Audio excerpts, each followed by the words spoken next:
All right, we've Commission, y'all, everybody ready? Yes. All right. Yes. Good deal. All right, we'll call the meetings in order. If you would, if you're not speaking, if you would, please mute your mics. It's the equivalent of silencing cell phones in a virtual environment, I guess. City Clerk, if you'd call the roll, please. Mayor Owen. Here. Vice Mayor Colodi. Present. Commissioner Hartman. Here. Commissioner McGurk. Here. Commissioner Sachs. Here. Thank you. All right. We'll not do an invocation or a pledge, but would just like to take a moment and acknowledge, as I know we all are thinking about all of those frontline workers, the essential workers, and those that are struggling through this. It's just a lot to be on our hearts and minds tonight. So let's take a moment and remember all of them.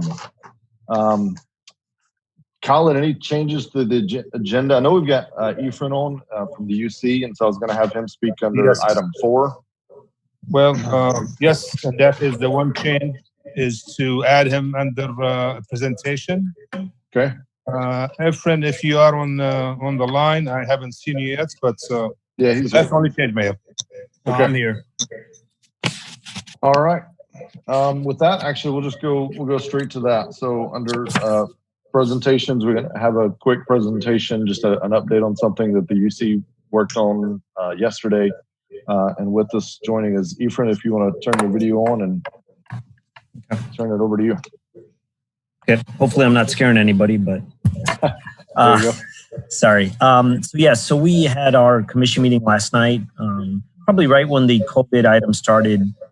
We talked about potentially freezing the fuel and purchase power cost adjustment, kind of help out, our customers. What we proposed was 2 months, but we suspend that. It's about $22.68 per 1,000 kilowatt hours. It's just over 2 cents per kilowatt hour. We're going to put that to 0 for the months of May and June. And that an average customer using 1,000 kilowatt hours will be a 22% decrease. That's in addition to what we're doing. We're suspending the disconnects and the late fees until June 1st. So we're doing this for April and May, in addition to the suspension of disconnects and late fees. And it's a sizable, it's consistent with what our peers are doing. Some are doing a month, others are doing 2, around there. So on average, it's about a 2-month for, and some utilities aren't. I know you'll hear some comments about FPL doing theirs, but that one kind of happened pretty timely for them because the FPL 25%, that was already underway. So good job for their marketing team, but otherwise it's, but yeah, that's everything. So I didn't know if you guys, if there was Mayor Khalid and others, if you had any questions. We continue to monitor the situation, and our commission, of course, unanimously approved it, and it'll start with the first billing cycle in May all the way through the last billing cycle in June. Excellent. Couple of thoughts to add, and then I'll open it up if anybody has any questions or comments on that. I talked to Joe leading up to this, and one of the things we talked about was and you all will appreciate this because we have the same thing, that the buckets of money, if you will. This came from something that, first of all, they're very confident in their overall financial picture, even as they run out their scenarios for the what ifs. And this particular source of funding is unique in that it's not something they could use to apply to daily operations to make payroll. That's why they chose to do it the way they did. So a lot more details we can get into there, but just to share that with you. And the other thing is that this is a peanut butter, so it's going to apply to every UC customer.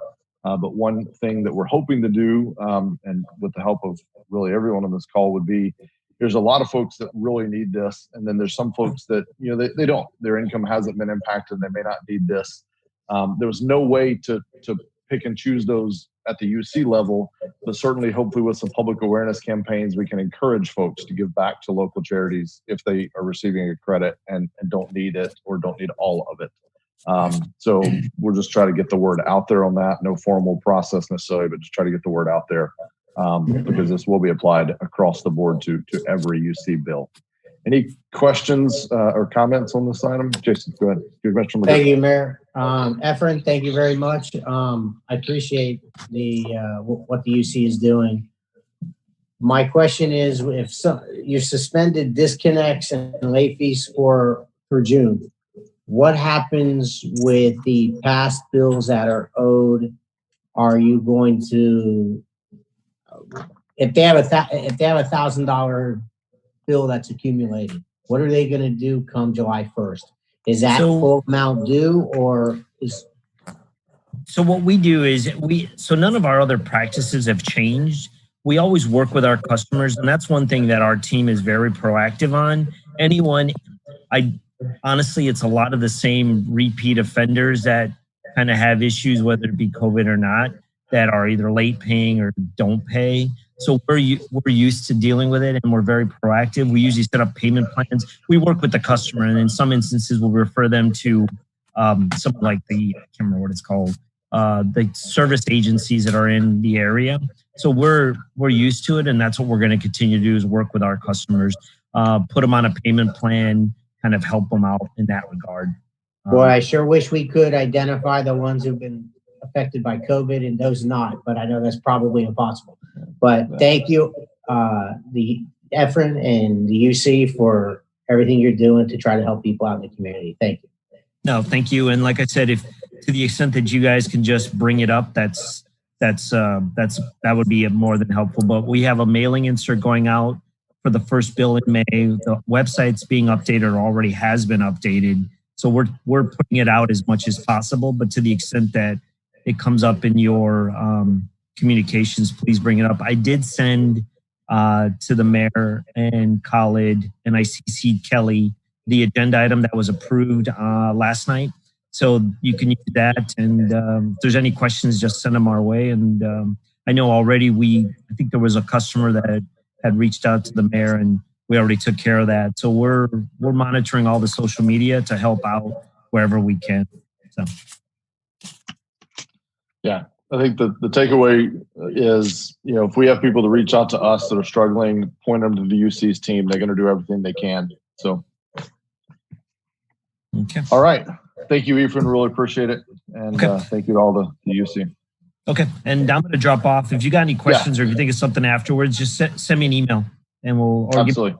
Okay. Take care, guys. All right. Thanks. Thank you. Thanks, Kelly. See you. Good night, guys. Good night, Commissioners. Good night. All right. Next item up is public participation. The city clerk sent out those. I forget the deadline. Kelly, that deadline was at noon today, just for clarity, right? It was at 8:30 this morning. 8:30 today. So Yes. we received, the commissioners all received those in an email. And those will also be made part of the meeting minutes. Anything received after that, obviously, again, we receive emails all the time, so we will read those, but they will not be recorded as a part of the official meeting minutes if they didn't come in via the right channel, and they'll be posted by 8:30.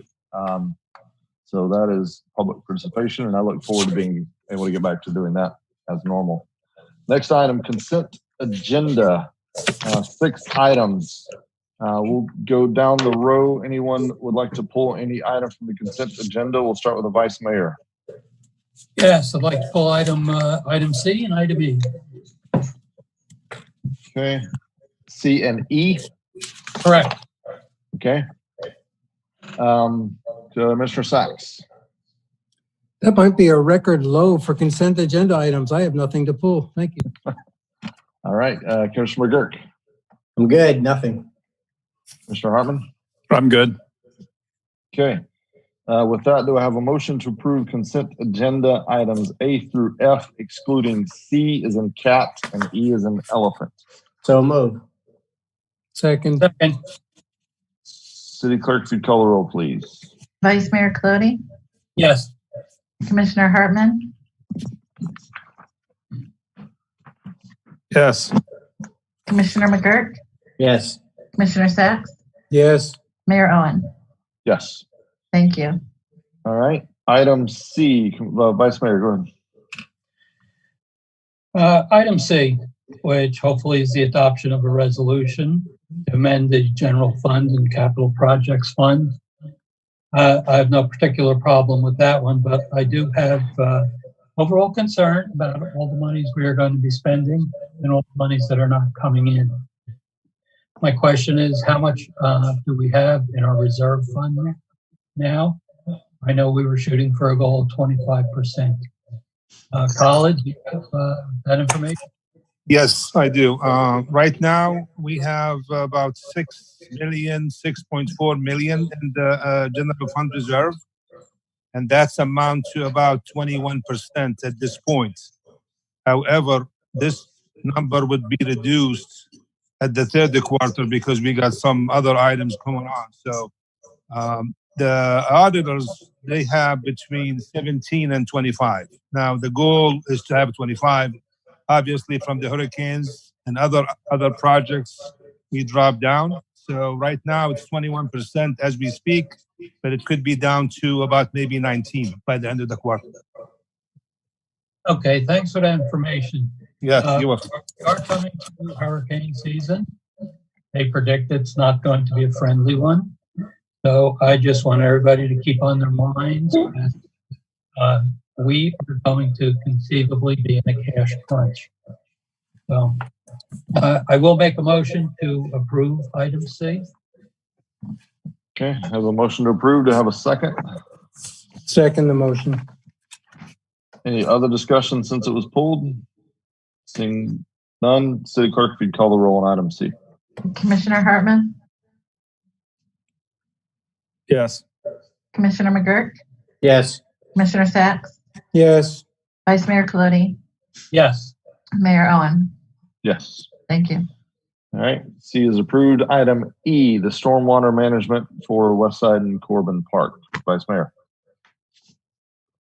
Once again, we're coming into a cash crunch time. I understand this money and I realize it's coming out of our stormwater fund. However, once we get past these studies, we are going to be taking money out of our general fund or taking a lot of money out to pay for these projects. I'm concerned they're very expensive projects. I do not think we're going to have the ability to pay for two of them at one time. I would much rather have money concentrated for capital improvements that we can do now within the stormwater fund. I know Commissioner Sacks would like to see a lot of pollution control devices put in, and we could conceivably be doing some of that. We passed these two studies. One of the two is easily going to be put off to 3 or 4 years before we accumulate the money to pay the millings that will be necessary. So I can't approve both of them. I can approve one. I have no preference as to which one it would be. As to the actual content of the proposals, I read through them completely, and I see that they are proposing to do 2 hydrographs, a 25-year and a 100-year hydrograph, which are great for stormwater control, but they also mention in their proposals that they're going to be paying attention to water quality. And to do that, you have to put in a different frequency storm. It has to be a 2-year storm. I know this from experience. And I would like the proposals, if they are approved, to be amended to include that in there.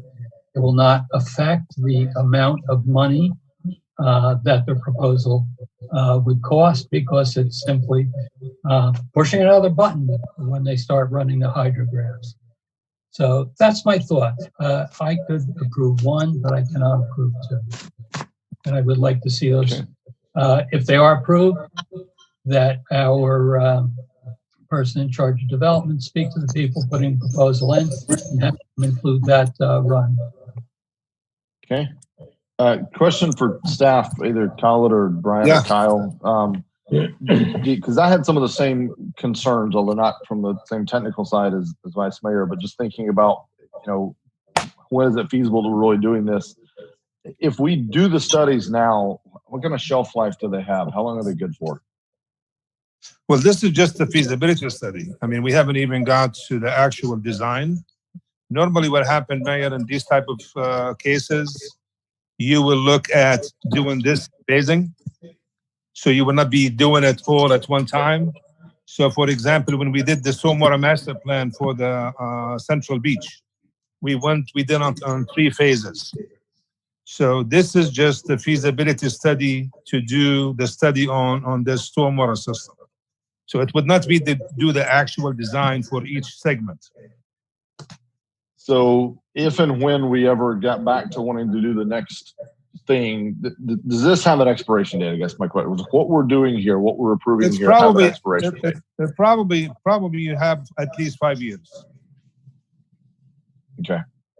My only concern with that is techniques for water quality control do change. As Yeah. Max has pointed out, baffle boxes. Yeah. That technology is not 5 years old in the particular way they use it down here. Once again, we're talking about capital expenses years down the road. I don't think we have to rush into that considering our budget right now. We have a capital item. We have $250,000 for stormwater improvements for this year. We haven't even started on the design for those yet, or those locations.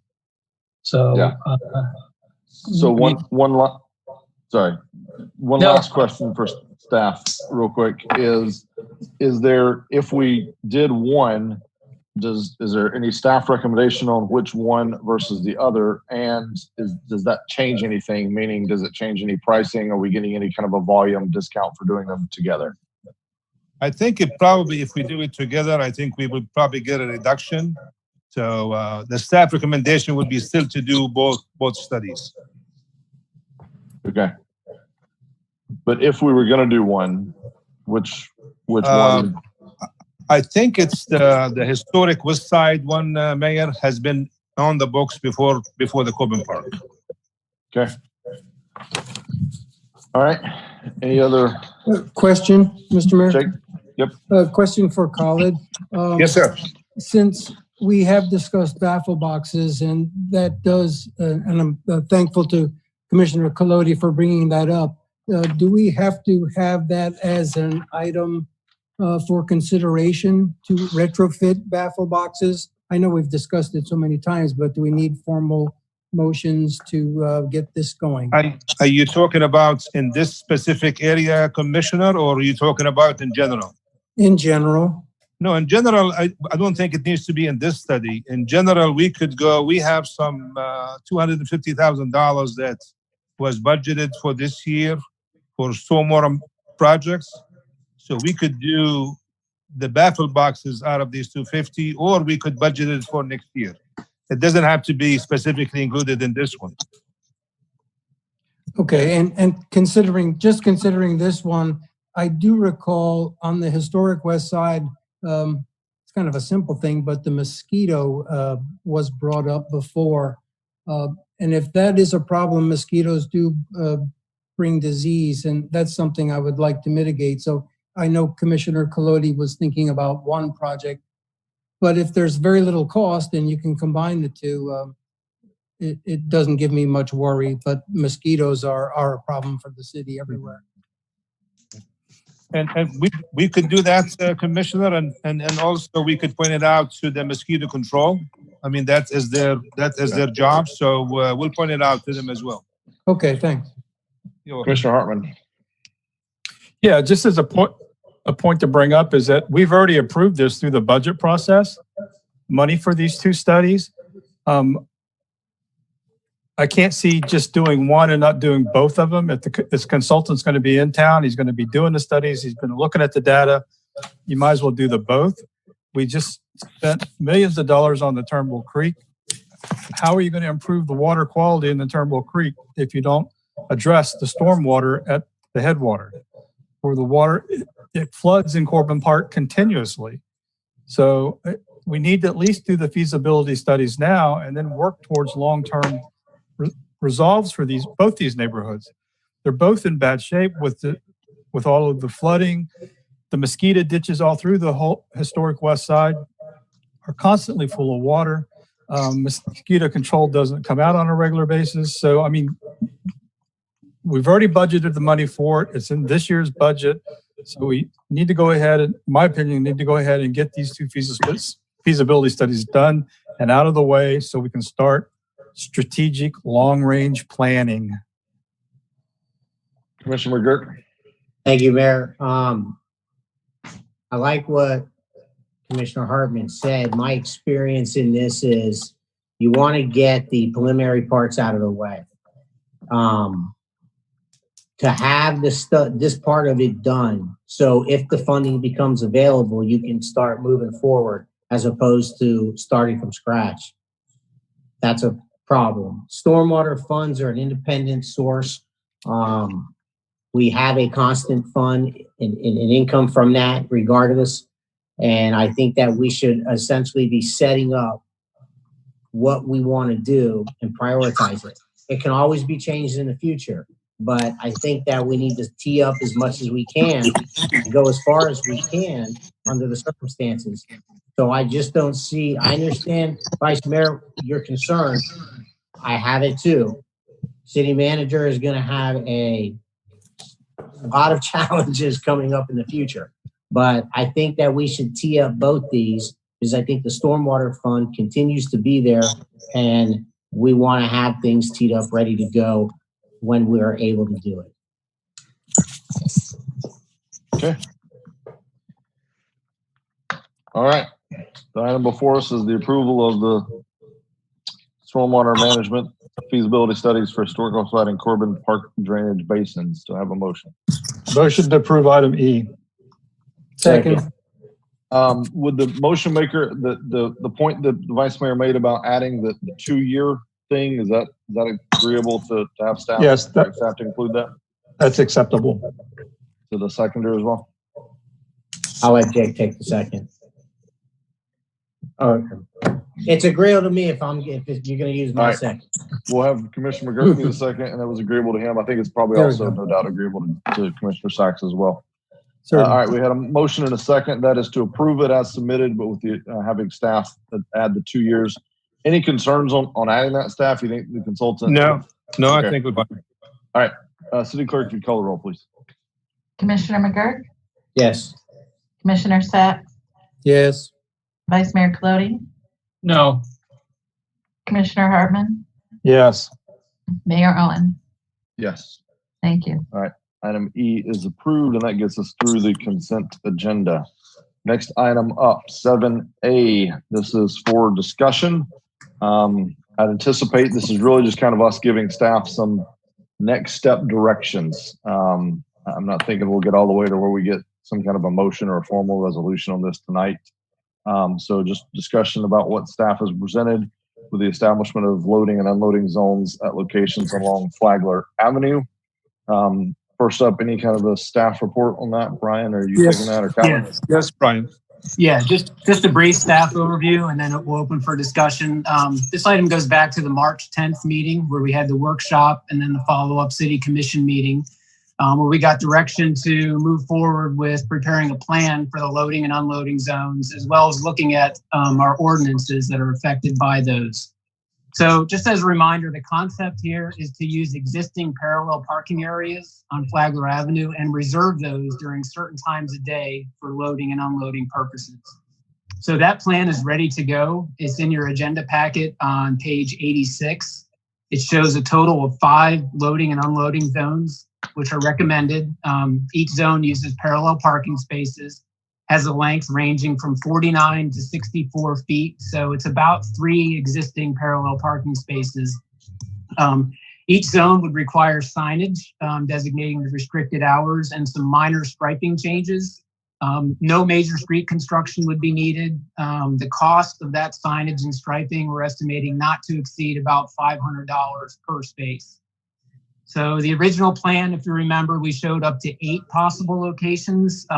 After a detailed review, we feel like these 5 are good locations and they could be immediately implemented. The goal was to minimize the distance that a courier would have to travel from the loading and unloading zone to the more common destinations on Flagler Avenue for these services. Our recommended time frame is from 8 a.m. to noon to reserve them. We also had some discussion about possibly a 7 a.m. to 11 a.m. So we could go with either, but I think we'd recommend an 8 to noon. And then that would only be Monday through Friday, and other deliveries would have to be scheduled at designated times. As far as the public input goes, as you recall, we had a public meeting at the Coronado Civic Center where we brought this up. Staff also met with the Flagler Avenue Business Association on February 17th, and we made a presentation to their membership on March 3rd. In preparation of this agenda item, we met with individual business owners on Flagler Avenue. Now is not a great time to get their input. Obviously, they're more focused on survival. So this is not, a front burner issue at the moment. So staff recommends moving forward with the plan as submitted, as it addresses the problem. It's low cost. It can be fairly easily adjusted based on usage, any changes in demand, and we can also adapt to any particular business concerns that arise. Last thing I'll mention is just, the public support. We did a lot of polling on this, even at our public meeting. For some reason, there was only 45% of the respondents thought this was a problem, the loading and unloading. And then when we met with the businesses, it was much lower. Only 12% of the businesses reported that it was a problem. So nevertheless, staff recommends that we do go forward with the plan. And if we do so, we would recommend that we continue that dialogue with the businesses so that these spaces, if we put them in, that they're effectively utilized and that the deliveries are scheduled and that they'll work. So I'll pause there. We also have some discussion in staff report about our ordinances, but I'll pause there and open for questions and discussion. Brian, just one question I had real quick, and then I'll come around to the commission, but just to sneak it in before they start.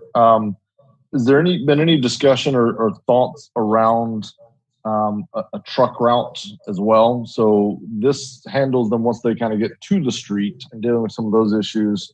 But I've heard this notion that they then just kind of make a block, and so they're coming in and out on Florida or Jessamine or some of these residentials, and which is really uncommon. I think in most cities you see a truck route that kind of forces them out. In our case, I'd say forcing them down, kind of A1A out to 3rd Avenue versus having them, do the shortcut back up Jessamine. Any thought to that? Any concerns with trying to fold that in just while we're doing it and making awareness? Yes, that has been a concern when we met with the public of possibly adding that in. That is not addressed in this agenda item.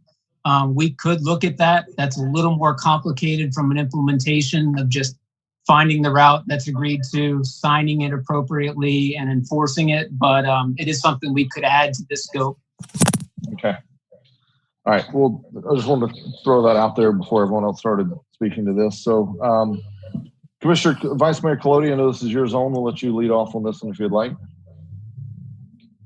I must say I'm totally disappointed that we're at this phase as to where we're at. We met at our last meeting and directed our staff to proceed and implement. Now I see we want more input. I just want to remind this commission, since I've been elected, it's the main focus of any issue I've had within my area. I met with the Flagler Business Association on at least 2 separate occasions before the April 5th community meeting I had in the Coronado Center, where this issue was discussed by 125 people for a long period of time. A lot of business people showed up for that and gave their input. After that, we did 2 complete counts of the number of parking spaces out there in the whole Flagler district. That was delayed for various reasons, either the weather or other things came up. We then have a very nice presentation, once again, in the Coronado Center by staff. We had a lot of response to that. We had our commission meeting. I'm tired of getting input on this subject. There's nothing else that we're going to hear that's going to change the presentation for the location of these zones. Once again, I wish I had a motion before me to have the staff go ahead and prepare the ordinances, both to establish the zones and to control and to allow the police to enforce the ability to prohibit the blocking of traffic by these vehicles. I really find that for over a year, we've been talking, we've been moving ahead, and we have gone nowhere. We got to do this issue, and we got to do it. We got to finish it off. The residents, if you read the report from the staff, it mentions the businessmen numerous times. The word resident only appears once, and that's what I care about. Business people are going to survive wherever their loading zones are. But every day, our residents are disrupted by vehicles parked in the street, blocking the street. When we have visitors come in, they're walking around these trucks, they're walking out in the middle of the street. I just want this addressed. Okay. As to the traffic route, yes, that could be the next step. It would be an important step. But let's get these zones in place now. Thank you. Okay. Other comments? Commissioner Hartman, I see you unmuted. No, I agree with Commissioner or Vice Mayor Colodi. I think that I was under the impression they were already going to be in the process of being done. Now's the ideal time to do any work over there with the decreased traffic flow. And I would make a motion that we institute the parking zones at this time, effective immediately. Okay. Is that a motion? Was that a motion? Or you just say That's a motion. I'll second. For Second. discussion. All right, we got a second for discussion. I heard Commissioner McGurk first. Go ahead, Commissioner McGurk. You wanted some discussion. Yeah, I just want to make a comment and then ask a question and a comment. With the loading zones, what happens when two trucks from two different companies come at the same time and need the same spot? Has that been given any thought in relation to how, Brian? I'm sorry. Yes, that came up in our discussion. Ideally, that would be coordinated between particular businesses of which times and which zones. We think by having multiple zones that are not too far apart and that coordination that we can minimize those types of conflicts. And with that, there are a number of businesses that have the ability to load and unload on site. So yeah. I think between all those factors, that can be worked out. Okay, so my comment is, I agree with the Vice Mayor to the extent that there's been a lot of work done on it there. And I've spoken to somebody on Flagler who said, hey, this is a great time. And it's a great time because no one's really busy.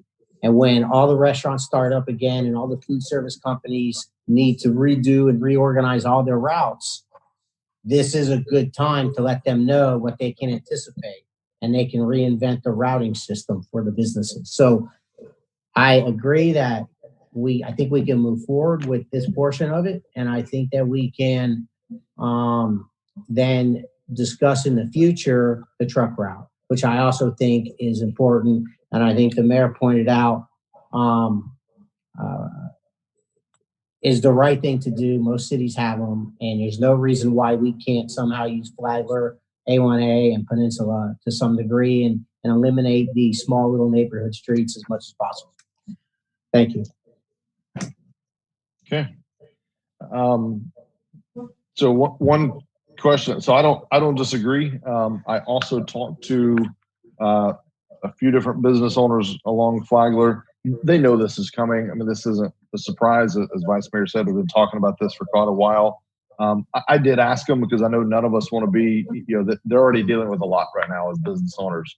So my ask of them was, listen, is this going to be some, business killing regulation passed down by the city, or is this, I can see it both sides. I can see that, or I can see it being, hey, most of the times we're trying to build planes while they're flying.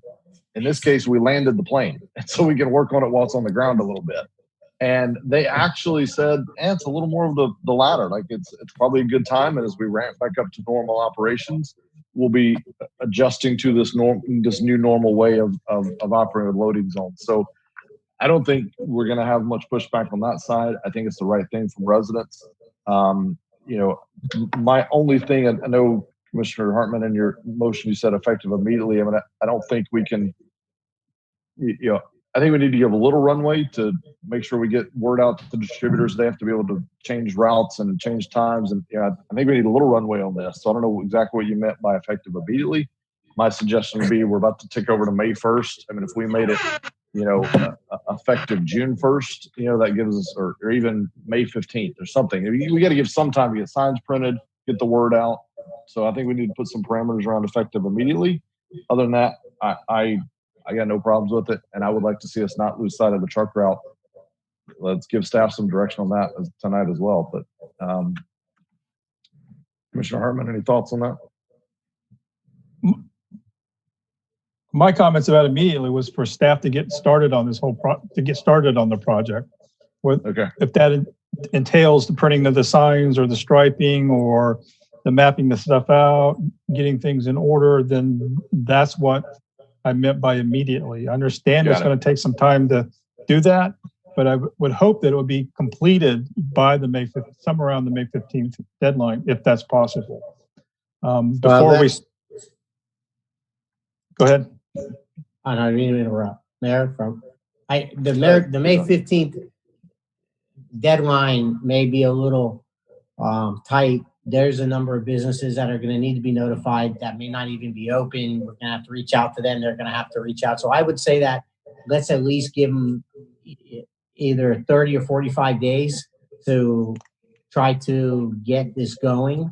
I'm not even sure when restaurants are going to open up in the capacity which they're at full capacity. So let's give them a reasonable amount of time, at a minimum 90 days. I mean, 30 days, maybe 45 days to be able to get with their distributors. And what's going to happen is each restaurant is going to tell their distributor or their supplier what the rule is. And it's going to take a while for distribution to get this and start working this into different things, and also depending on how much they're ordering. So it may be a little messy at first. I don't think that should get lost in the discussion, but I think that given 2 or 3 months, this thing should be able to work itself out. Yeah. But I would say at least 30 days to be able to give the businesses enough time to communicate with their suppliers. Yeah. And I also, I had a little heartburn on the noon, like the 8 to noon. I thought 7 to 11 sounded a little better. Noon feels a little late to me. I don't know what the other commissioner's thoughts are. I don't want to bog this down. Let's just start somewhere. But any thoughts on any heartburn with going to noon? I think most of the shops open at about 10:30 or 11 at kind of the latest. So, well, my Mr. Mayor? opinion on that is earlier the better. So I like 7 to 11 for 2 reasons. It makes people get in there and deal with it sooner than later. And if there's something holding up a truck, if there's some issue, if we say till 11 and then they push it 11:15, 11:30, we can kind of watch that. I'd rather push it that way than say till 12 and then it get pushed back a little bit into the lunch hour. Yeah. Commissioner Sachs, you have a comment on this yet? Go ahead. Yes, we veterans, Jason and I would know, the residents have long suffered the dangers and constraints of delivery trucks, especially the constraints along Jessamine, Florida. I strongly support Vice Mayor Colodey's thoughts, Commissioner Hartman's motion. And I think there's a time to talk, and now there's time to act. It was recommended that the delivery times be from 5:30 to 9:30. And I do support a truck route along 3rd to Atlantic. Okay. 5:30 to 9:30, you say was recommended by? Yes. I missed that recommendation. Yes, 5:30 a.m. to 9:30 a.m. And that's from a knowledgeable resident. Oh, I got you. Okay. Yeah, I think that would be ideal, but I don't know if that's achievable. But yeah. All right. So we had a motion. We had a second. That motion was yes, Vice Mayor. Go ahead. I just wanted to comment that anything from 6 to 11 would be fine in a time frame. I think it should be a little earlier. I'm sure the merchants will be able to figure it out as to when their delivery should be scheduled. I know they all do that now, and they can work with each other and figure the best times to get their loads in at the right time. Commissioner Hartman, I agree with you in that we should move ahead now to start the implementation of these zones. Whether we can enforce them now is another question. I leave that to Carrie. Do we have to take other further actions for this? I know we have to change the I know we do have to change the one section of the one ordinance that allows them to park in the street. So is there any further ordinances we have to pass for this to become effective? I'll take another look at it, but I think once it's signed appropriately, we have provisions in the code that talk about not parking where it's marked no parking. So or the loading, abiding by the signage. Yeah, there is one particular segment that was pointed out in Mr. Fields' report about the ability to block traffic, so to speak. That one may need to be changed. But we talk about a trial period. The quicker we get it out there, the quicker that they can become accommodated with it, and perhaps they will have some positive suggestions. Okay. So the questions that have been posed that we haven't gone back to yet, just to make sure there's clarity in the motion, would be are we comfortable with 8 to noon? I think that was what was in the initial thing. So that's what we're at right now. And then this effective immediately, I feel like we owe staff a little more direction on, what does that mean? What does that mean? So I would support something in that 30 to 45. I think 30 is the minimum, 45. We can go and get the signage up, do everything else, and then give a 30-day effective date is what I would support. And I'd love to see us move to 7 to 11 as a starting spot. But I'd support anything on the times, but definitely want the 30-day notice at least. Yeah, I'd like to say that there's nothing wrong with backing it up earlier. And if it goes even earlier, 5:30, as Jake says, you can start talking about key drops. And I think key drops are something that we should encourage businesses to do, especially if I'm not sure why it would be a problem getting a delivery at 2, 3, 4 o'clock in the morning, especially if they're not using Jessamine, if they're staying on Flagler and A1A. So the earlier the better, because some businesses will eventually get comfortable with key drops, and that will eliminate this whole problem. Okay. I'll make a motion to move ahead. We already had a motion on the table in a second, so I was just going to let. Okay. Yeah, Well, then, Commissioner Hartman as clarification, I would ask the maker of the motion to amend the times from 5:30 to 11. I would rather do 6 to 11 just to keep it even hours. Obviously, if they show up at 5:30, there's not going to be nobody there, so that's a non-issue. Okay. But the signage should be like from 6 to. I would certainly agree to 6 to 11. Okay. And that staff start working on this post haste with a 30-day implementation. Okay. Is that agreeable to the second? That was you, Commissioner. I will second that amendment. All right. So for clarity, this is the loading zones effective immediately to begin working on it, implemented no less than 30 days out. And that would be 6 at the 5 zones that were designated in the staff report from 6 to 11 a.m. Any questions, any clarity needed on that motion from the commission? Looks all good. Staff, anything you need to make sure is in that motion? Any questions you have? No, I think we're good. Understood. Okay. All right. We had a motion and a second. City Clerk, if you'd call the roll, please. Commissioner Hartman, Yes. Commissioner McGurk, Yes. Commissioner Sacks, Yes. Vice Mayor Cloney, Yes. Mayor Owen. Yes. Thank you. All right. That item passed. Thank you all. I would like to ask if I can just get commission consensus whenever staff is ready, but not sooner than later, to bring back some options on the truck route. I don't think we need near the input. Like this is common sense. So let's just give us a plan on the truck route and put that in front of us, and we'll get that done as well. Any concerns with putting that on a future agenda? No. I'm not seeing any concerns. All right. No, I think it'd be important to get with the vendors also to get their feedback. The people actually driving the trucks. Yes. You know, we can say this looks like a good road, that looks like a good road, but they may have issues. So if we can at least poll them or something. Yeah. Agreed. So, and that's what I meant was having staff just do some due diligence, but I don't think we don't need to have public, we don't need to have a public meeting and all that. Like it's the right thing to do. Let's just make something that works and make it work. All right. To that end, I will speak with the Flagler Avenue Business Association, tell them of our actions so they're aware of what's coming. Excellent. Thank you. All right, next item up, item B, the temporary financial relief for city leased businesses. I think we all had some information in our inbox and from staff in the report. But Tyler, anything to add? Yeah, the only thing is the recommendation was made to repayment by the end of the fiscal year, which is September 30th.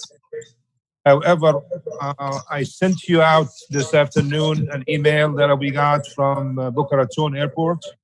They're almost using the similar type of formats, except they're using a year.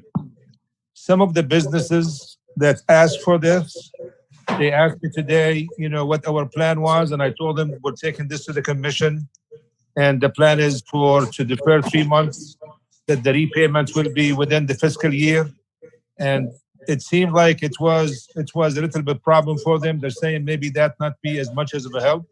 They would like to see 12 months. So with that, I'm ready to answer any questions that you might have. Okay. Vice Mayor, go ahead. I did read what you sent along today, Colin. I also read the information from the FAA on this issue. They didn't seem to have any problem with it. They suggested that you could even charge interest on it at a nominal rate. So I would say that if we're going to go ahead, that if they can repay by the end of this fiscal year, then that's good. But if the payment is going to take any longer than that, they should pay that nominal interest that's recommended. Other comments from the commission? Commissioner McGurk, I see you unmuted. Go ahead.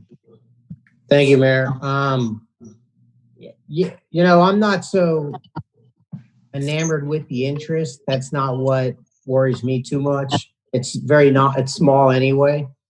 The 90 days plus a 2-month grace period. It's the grace period that got me a little bit. I think that if they need a year, I understand that. I can accept the year, spreading it out over 12 months. But I think that the grace period, I don't think that's necessary. I think we give them up to 90 days, 3 months rent, and then they got to start paying. And we deal with that issue, because now you're talking 5 months and you're talking 12 months out. And to that, I'll say, maybe Vice Mayor Cody has a point with interest. So I would simply I wouldn't charge them the interest. I don't want to penalize somebody because they can't pay by charging them more. It's kind of my gripe to a bank. If you're having trouble paying a payment, they're just going to get you by adding more interest to it. So I would get rid of the 2 months grace period. Okay. That's my feedback. Commissioner Hartman or Sachs, any thoughts? No, I'm comfortable. But, give them a year to pay it back. We're talking about 3 months. Yeah. Okay. And a year to pay that back. Oh. Yeah. Yeah, my thoughts on this were, if we're going to have budget issues this fiscal year, it's going to be compounded next fiscal year. So if we defer those payments till next year, it may be a plus on our side. So I would certainly be amenable to extending it out 1 year. Okay. I also don't have any issues with it.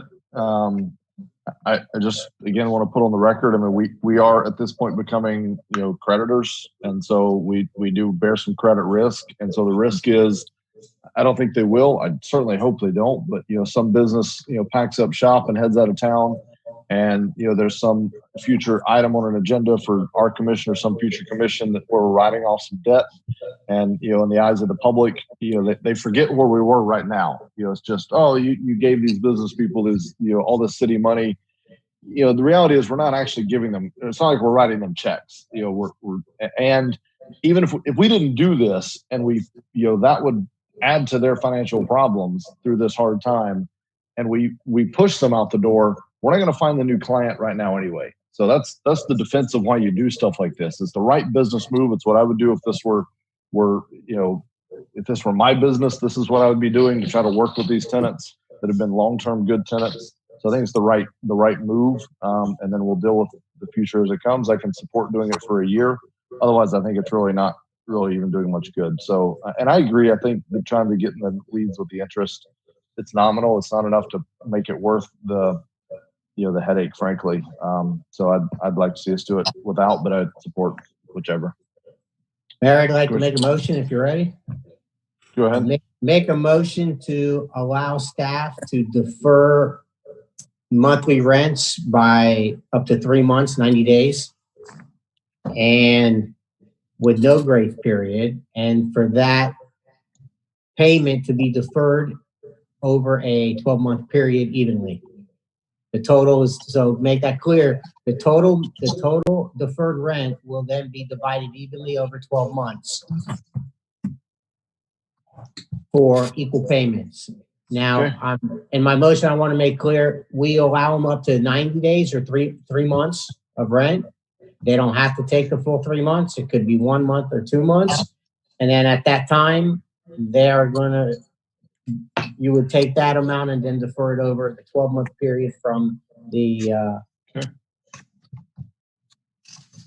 I think we got it. Before we get a second on that, it looks like Carrie has a question or comment, but she may want to get into that motion. So go ahead, Carrie. Yeah, just to flesh out. So, would they have until September 30th, 2021, or 12 months from the last, like if they only took, let's say, April, if they took March and April, do they have 12 months from the date of April? May. So it'd be 12, May. They would owe May, but they would take the 2 months that they deferred, divide that out from so let me make sure. We defer April and May, or say May and June. Okay. On July, they owe that payment. But the 2 months that they deferred for May and June will be divided over 12 months and added to the first payment in July. Okay, so depending on how many months they defer, just take 12 months from the first time they start making a payment, divided over the next 12. Yes. I think I got it. Okay.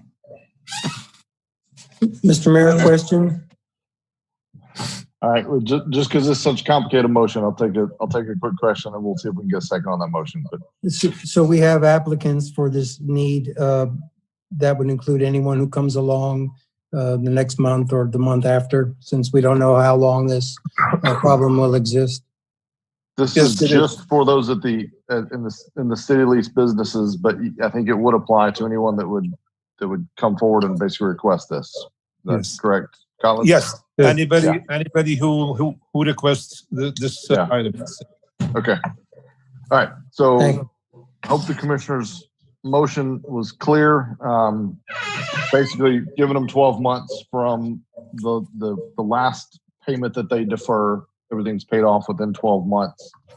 Worst case scenario, everything is paid off by September 30th of next year. So I had a motion to have a second on that. Second.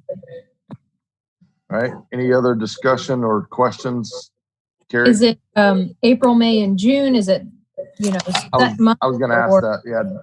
They can't pick any 3 months in the fiscal year, right? I mean, I would say it's April, May, June, or March, April, May. I'd say March through June is kind of my comfort level. Everybody okay with that? Yes. Yes. Okay. Yes. All right. City Clerk, if you'd call the roll, please. Okay, Commissioner Sacks, Yes. Vice Mayor Clody, Yes. Commissioner Hartman, Yes. Commissioner McGurk, Yes. Mayor Owen. Yes. Thank you. And remind me, Commissioner McGurk, you did clarify about interest, did you exclude that explicitly in your motion? The interest? Yes. Yeah, okay. I Whatever. excluded, there's no interest and there's also no 2-month grace period. Yeah, okay. Just want to make sure that was captured for the record. All right, that request was approved. Next item up, item 8A, ordinance 22-20 is a second reading and a public hearing. So we'll read the ordinance by title only. City Attorney. And I'm going to read the title. I believe Brian has an update. I think the applicant is working with the neighborhood and we'll be looking for a continuance. But we need to preserve the notice. So ordinance number 2220, an ordinance of the city of New Smyrna Beach vacating a public access easement on private property located on Claremont Street and Fremont Street, providing for conflicting ordinances and providing an effective date. Okay, Brian, you have an update? You're on mute. Hang on, Brian. You're on mute. Sorry about that. That's right. The applicant's aware that we are not recommending vacating this easement, and he accepts that. However, he would like to explore the possibility of relocating this easement a little bit further to the north. We told him we're open to that. However, he needs to get the support of the surrounding residents to make sure everybody's okay with that plan, as well as satisfying the needs for the safe access that exists today. So he's going to take a month to review that. So he is asking for a continuance to the May 26th meeting. Make a motion to move to the May 26th meeting. Second. So we have a motion to continue. City Attorney, this is a public hearing. Was there anything I need to do to check that box at this meeting? We didn't receive any comments on this one. No, just the formal vote to continue it to a date. Okay. All right. So we had a motion. We had a second to continue to the 26th. That was May 26th, Brian? Yes. Yes. Okay. We had a motion and a second. City Clerk, if you'd call the roll, please. Sure. For clarification, who made the second? I think I heard Vice Mayor. Hartman. Okay. All right. Vice Mayor Colodi, Yes. Yes. Commissioner Hartman, Yes. Commissioner McGurk, Yes. Commissioner Sacks, Yes. Mayor Owen. Yes. Thank you. And for clarity, I think that was Vice Mayor that seconded that. All right. Ordinance 2220 is continued to the May 26th meeting. Item B, this is a first reading, but it is a public hearing. It requires 2 public hearings. So even though normally on first readings, we kind of breeze through that, which we're about to get to, this one does require a public hearing section of both. And we do have some folks that are on the line with us today that will be speaking on this item. So we'll bring them in as when the time comes. But we'll first start with City Attorney reading this ordinance by title only. And just to clarify, we will be voting on this on first reading. It has 2 votes as well. Yeah. Ordinance number 3420, an ordinance of the city of New Smyrna Beach, amending the land development regulations, amending Article 2 definitions, Section 201, general definitions, to amend the definition of kennel, amending Article 5 zoning districts, Section 50402, specific regulations by district, B3, highway service business zoning district, to add kennels as a special exception, providing for codification, providing for public hearing, providing for conflicting ordinances, and providing an effective date. Okay.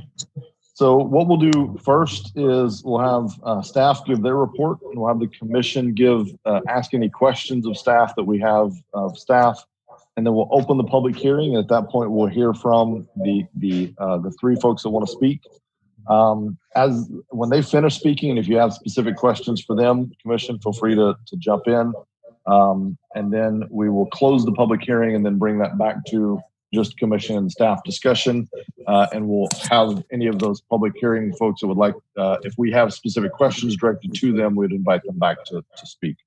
So with that, Brian, if you have comment or report. Yes, a brief overview of the staff report. As Carrie mentioned, this request is submitted to amend the city's land development regulations to add a special exception use of kennel to the B3 Highway Service Business District and to clarify and broaden the definition of kennel in the city's LDR. So what's before you tonight is the text amendments, the first step in what would be a two-step process, with the second step occurring beyond second reading. And it's the applicant has a desire to open a kennel at 1301 Canal Street, which is the formerly Gators Roadside Grill. So if this zoning text amendment is approved on first and second reading, that would allow the applicant to apply for a special exception that would again come back to the city commission to approve it for this particular property at a future public hearing. So right now in the B3 zoning district, it only allows animal clinics with typical veterinary clinics with no overnight boarding of pets. Overnight boarding of pets is only allowed in our agricultural and our industrial zoning districts. Staff's primary concern in reviewing this was the potential for noise with barking dogs outside adjacent to residential districts. So to address this concern, and we'll hear from the applicant, there are two conditions that are proposed to be added to that special exception. And those are, first, that no kennel shall be located within 250 feet of any residence, transient lodging, hotel, motel, townhouse, timeshare unit, or any other building place where people are permitted to live. The second condition is on time of day, that the outdoor areas for pet play would not be used between the hours of 9 p.m. and 7 a.m. So you have a distance condition as well as an hours condition to address the potential for a noise concern. That 250-foot rule would eliminate just about all properties in the B3 zoning district from being considered for a kennel. In fact, it would leave currently only 3 properties eligible for a kennel, including the one at 1301 Canal Street. So at the Planning and Zoning Board, this was a debated item. They voted in favor of it by a vote of 4-3 at the March 2nd meeting. Staff did have some concerns about the neighborhood impacts. However, we felt that adding this as a special exception would, with the rules noted, would provide the commission the ability to determine if any particular site is appropriate for a kennel. Therefore, staff recommends approval. Happy to take any questions at this time. Commission, any questions of staff? Yes. Commissioner McGurk. Brian, when you say 250 feet, where are you on That is taken from the closest point of the property where the kennel is along the perimeter to the residential structure. So figuring you could have a dog in a fenced yard on the property, and then that's where we measured the 250 from. So it's from the property line of the kennel to the structure or the home of the residence, not the property to the existing, an existing residential structure. Okay, thank you. That was my only question. Other questions of staff before we get to the public hearing? Okay. Hearing none, we'll open the public hearing. I see Mark is on, Mark Rakowski. If you'd give your name and address for the record, and then you can go ahead. Thank you, Mayor. Good afternoon or evening, Mayor, commissioners, and staff. Mark Rakowski, 22 East 8th Avenue. I'm assuming you can hear me? Correct? Yes. Okay, good. I'm going to give just a quick presentation, and then we also have on the line that Horvath's, both Tibor and his daughter Jennifer, probably chime in if you get to any points where there's some more technical dog questions. At any rate, the Horvaths have been coming to New Smyrna Beach here for quite some time now. They live in town, and they operate a kennel up in Michigan. It's kind of a fancy dog or pet spa, I guess you could say. And what they want to do is the same thing in this town. And they've looked around with the help of the planning department, and there's really not too many good places to do so. So one thing that we do have a couple of places in town in the B3 district and the mixed use district that allows you to bring your dog or cat, and they could do grooming and things like that. The only problem is that we don't have a place in town that, in close to town, that would allow you to have overnight, staying overnight. And so that's what they want to do. They want to do that. They found a place at 1301 Canal Street. They think this is a perfect location. Right now, the city's regulation allow you to do it in an industrial district and an agriculture district. The problem is, just like any other retail business, you really need to have good exposure. This location works. And as Mr. Fields indicated, it's a two-step process. We get the special exception approval and come out and apply for the special exception. So really the only thing we're asking for is the ability to have overnight kennel of animals. I do want to point out that the property that we're talking about is the old Moose Lodge, and it's been a couple different restaurants since then. Moose Lodge left in the early zeros, and none of the restaurants really did a very good job of, I guess for some reason, they didn't stay in business. So this is a perfect location, but I guess we're not necessarily speaking about this location. If we do get this text amendment approved, it'll be much more restrictive than in the industrial or agriculture districts. In those districts, the limitation is you have to be at least 50 feet apart. We started out with 200 feet apart, and then we found out that we did some measuring, and there's no homes within 200 feet. So we said that's okay. Let me just talk quickly about what I know about dogs and animals. You know, one of the concerns is there's going to be barking at night. Well, in talking to the Horvaths in the last couple of months, I've found out, and I don't have a dog or a cat, but animals really sleep at night. They do all their running around during the day, and the idea is that a place like this, you run around, they get tired, and then they sleep at night. We've checked with a couple places, residents near existing locations where they're allowed to have kennels. We haven't found any people complaining about that. In fact, up in Michigan, the Horvaths did a study that said basically more noise comes from adjacent dogs barking than it comes actually from the kennel itself. Really there's more noise generated from cars driving by and other neighborhood activities than actually the kennels. And I think that they supplied you a copy of the results of their study there, and you have it in your information.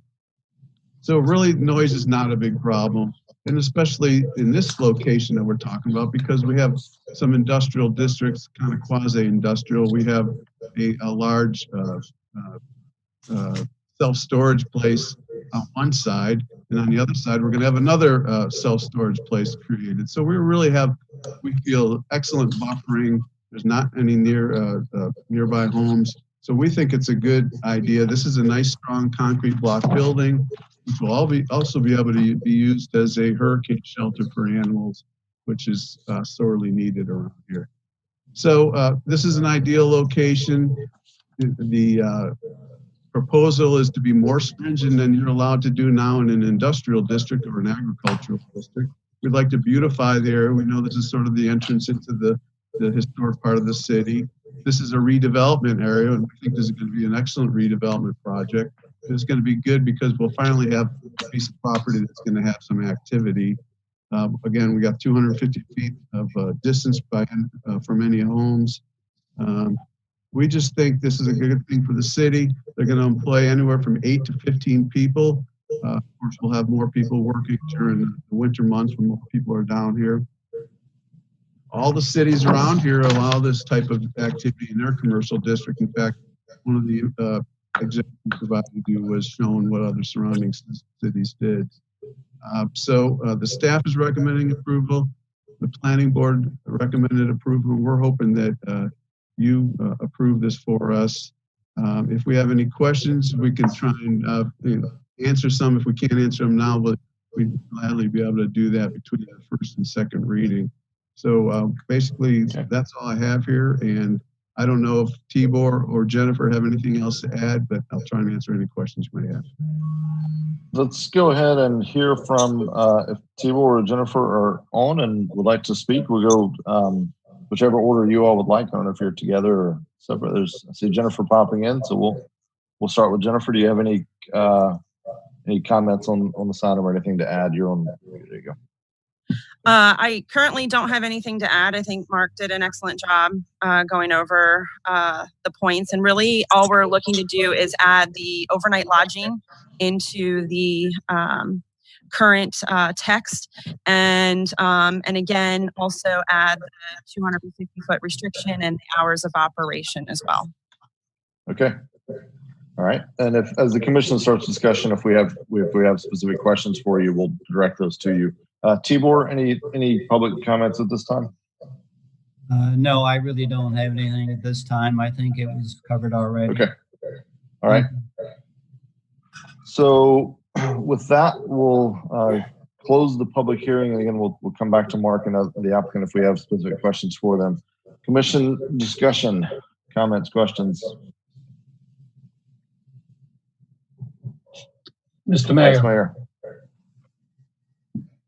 If this does go forward, I think the restriction as to distance should apply to residences or residential properties.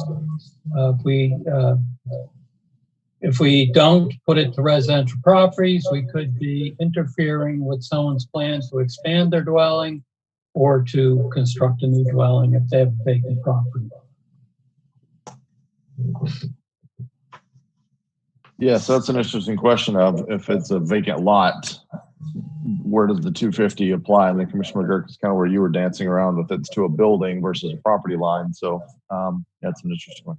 Other comments or questions? Commissioner McGurk, I see you're unmuted. Yeah, I just want to say that I'm cautious about this. I see the need in the community. This could be a great project if it's done right. You know, kennels, maybe it's the name. I remember kennels from the late 70s, early 80s, looked like doggy outdoor prisons. But as I understand this, there's not going to be any outdoor boarding at night after, and they're not allowed out after a certain time. So this is one of those things where done right, it can be a huge asset for the community. I know a bunch of people who would use it. But I think we got to be careful with that. I'm gonna approve it, first reading, and I would like Mark to make sure he gets with me. I want to run through a couple ideas, and what the vice mayor pointed out was, you know, what if there's an addition done to someone's home and it doesn't, and it comes within the 250. So there's a couple different technical things that can happen that are kind of interesting. Thank you, Mayor. Mr. Mayor? Yep, go ahead. Question. Do we have any letters of concern to staff from residents on Hickory? Right. No. Nor Wickersham? No, staff has not received any letters of concern for this application. In fairness, have we done any formal noticing or putting this out there, or would they have had to have kind of been tuned in enough to have seen this though? They would, I mean, this is an overall text amendment, so it applies, you know, to all B3 properties. So yeah, you know, folks that had been tuned in. The special exception gets posted on the property and mailed out to the people within, you know, a radius of that property. Yeah. So Commissioner Sachs, I mean, in fairness, they likely don't even know this is happening tonight in reality. So there's a special statutory display ad. It's larger than those normal strip columns. But I do recognize not a lot of people look at the newspaper ads. Yeah. And so I don't think they would have gotten their mail notice for the special exception yet. Okay. Vice Mayor Hartman, any thoughts on this item? You haven't spoken yet. No, I was present at the P&Z meeting when this came up, and I'm in favor of the project. I think it'd be a great project. It's a much needed thing. There's quite a bit of landscape buffering already on the north side of that piece of property. I don't see that it's going to be an issue, but certainly we can look forward to moving forward and see what anybody else comes up later. Okay. So I'll tell you, I was looking forward to the presentations tonight because I came into this really, I mean, I can see both sides. I can make either case. I'm pretty torn on this one. I agree. It's a need in our community. And I'll tell you, based on what I've read from the applicant, what's been presented, I think they just do a really good job with it here in New Smyrna. So I really hope that however this all happens, that you're able to pursue your business interest in New Smyrna, because I do think you'd be a real asset to the community. A couple of my concerns, one that I think was highlighted tonight was, you know, if I think the 250 feet from the property line to the structure, you know, I think I would like to see that probably reworked to go from property line to property line. It may not even stay at 250 feet. We may have to adjust that number. But if I think about my property, you know, I may want to have a swimming pool or, you know, something else in the back. And, you know, I could see that being some issues. So I'd like to maybe just define that as property line to property line. That way you get around all the things Commissioner McGurk brought up about additions and, you know, some things. You know, it was mentioned that the concern was the dog was barking at night. I can tell you, I live probably maybe a mile and a half from the Humane Society out on Glencoe. With the conditions are perfect, I can hear them. It's not an issue. It's not a nuisance. It's just a faint whimper over there, but you hear them. And I can tell you, you know, if I'm sitting on my porch drinking coffee at 3 p.m, I mean, there's really kind of if you're not a dog owner, it's kind of no time is a great time to hear a bunch of dogs barking. So, you know, that's where I have some concerns. And also, you know, this notion that, you know, there's other businesses that operate around there. Granted, a couple of storage units to one side, but, you know, you got a nursery across the street. You know, what's the impact on other businesses around that, you know, and their customer base at 2 p.m. when it's feeding time or playtime and the dogs are kind of going crazy around pickup and drop off time? I saw in your study, you know, it's kind of a peak decibel moment. You know, that could maybe have a negative impact to those surrounding, you know, businesses that may even be closer than the 250 feet. So, yeah, I love the concept. And the last thing I'd say is, the two last things, that I love that it's brownfield development versus greenfield. I agree with you, Mark. We need something else there. Restaurants apparently are not going to make it there. So I do like that location. I would argue a little bit on the need for exposure. You know, this is a service when we've needed it in the past. You Google it, you find them, and we've used one that's I'd never driven by it. At least I had, and I didn't even know it was there. I didn't know it was a doggy daycare tucked off of, you know, off of Canal Road down there in Edgewater. So I think it's a service that people will find, especially if it's well run and has a good reputation. And so I think that's what's considered in our current zoning, is that you can tuck it a little more remotely and people will find it, because it's a service that's sought out at the time of need versus you know, hey, I needed to stop in here and get my car washed. Like, there's businesses that, you know, are stop in for an ice cream or something. So businesses that are more lean themselves to residential traffic or you know, car traffic than others. So I don't know. I'm still a little bit torn. If we do it, I would like to see a few of those tweaks made about the property line. I'm probably not in favor of it at this point, unfortunately. But that being said, I'll be your biggest fan if it does go through. I'll support it if it goes through. But I'd love to see it maybe happen somewhere else and us not go down this road. But I'm not strong on that. I'm torn still. So, other comments, questions? Quick question, please. Commissioner Sykes, go ahead. To the Horvaths or to Mark, will there be runs? And do you know on what side of the building they might be? Jennifer? Okay, so that's my area. So there are going to be no outside runs that they have access to all day or all night. All the suites are going to be interior only. Thank you.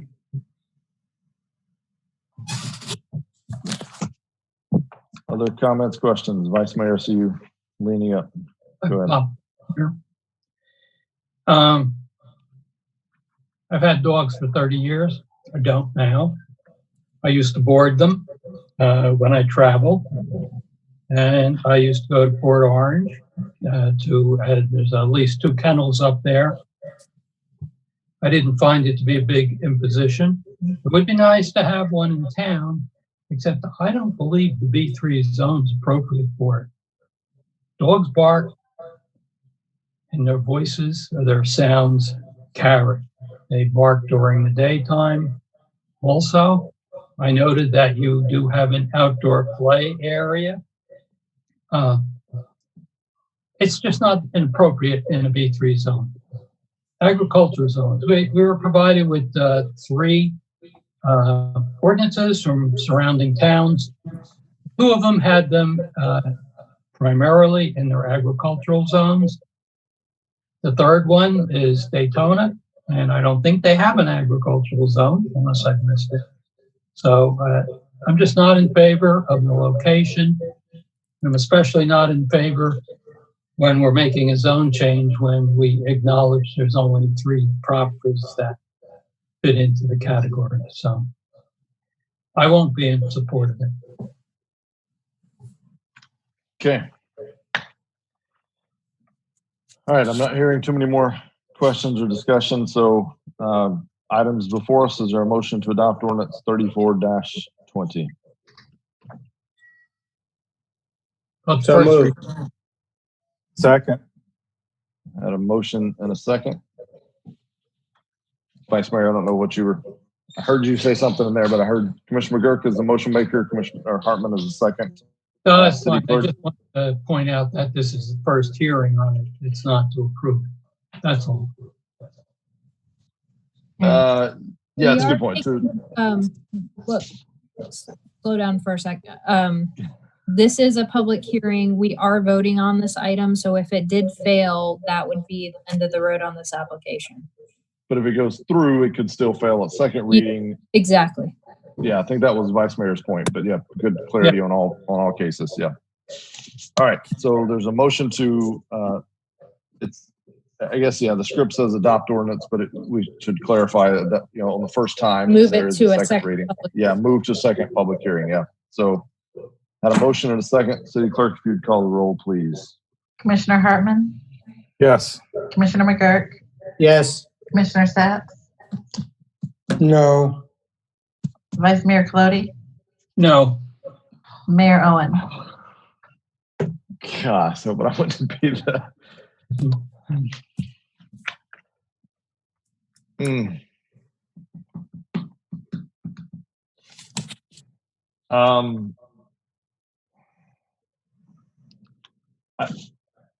I'll say yes, because it's got the support of 2 other commissioners. I think there's some things that could make this agreeable, but I have some real concerns. So just know that going into the second reading, I'm not a hard yes. I do want to see you do business in New Smyrna, and I would like to see that property revitalized, but I'm just not convinced this is the right place. So I'd really just want to have some good conversations around that. But we'll move it forward to the next process, I guess. I would suggest So, staff and Go ahead, applicant talk about if moving it from property line to property line is agreeable to the applicant, and also maybe looking at not just residents, but residentially zoned parcel. But maybe Brian, the applicant, could talk offline on whether that would work for the applicant. yeah, I mean, I'd be looking for, just my vote, and you saw how the voting just went, so you can see where mine may land, but I'd say I'd need kind of all that stuff cleared. And I know other commissioners talked about some concerns as well. So, but let's continue the conversation. We'll see if we can get there. Because again, I really do want to try to help support your opportunity to do business in New Smyrna, but do just have some concerns. I also want to take a chance, and this is just on me, I didn't have a chance. I want to talk to some of the other businesses around there and just get their feedback on this. Longstanding businesses in that area. So having their support would carry a lot of weight with me. So I'll look forward to having that conversation as well, and have that as I go into this next thing. So, and I would do you the same favor if you do open business in New Smyrna, we'll give you the same deference if something's near you. So, all right. So that item is moved on to a second reading, which will happen, Carrie, at our next meeting, or do we need to date certain that, or how do we do it? It's May 14th, I believe, is our next meeting date. Okay. Mayor, if I can ask it, if we're not ready to go forward, May 12th, can we just ask you to postpone it? Yeah, that's what I was going to ask, Carrie. Do we have to do a date certain, or how does that work right now? Well, there's a second ad that has to be 5 days before the public hearing. So, and I think it would be beneficial for public to know tonight a date. If you don't want to go May 12th, let's announce tonight as it may. I mean, we can always continue it, but we need to know for advertising purposes and anyone who's listening in who wants to tune back in on that item. May 26th. Go ahead. You want to go for 26, Mark? Well, let me ask if the Horwiths are still on the phone. My suggestion would go to the 26th, but that's, Yeah, I think we can go to the 26th. They'll give us more time to prepare the issues that have been brought up. Okay. So this item will be, second reading will be on the 26th of May. Thank you, Mark. Thank you, Jennifer. Good night, everybody. Thank you all. Thank Thanks, you, Mark. All right, next Thank you. item Bye. up, 3 items together. Items C, D, and E. The ordinance is 24, 20, 25, 20, and 26, 20. These are all related to 1076 Dillon Circle annexation. City Attorney, if you'll read those by title only.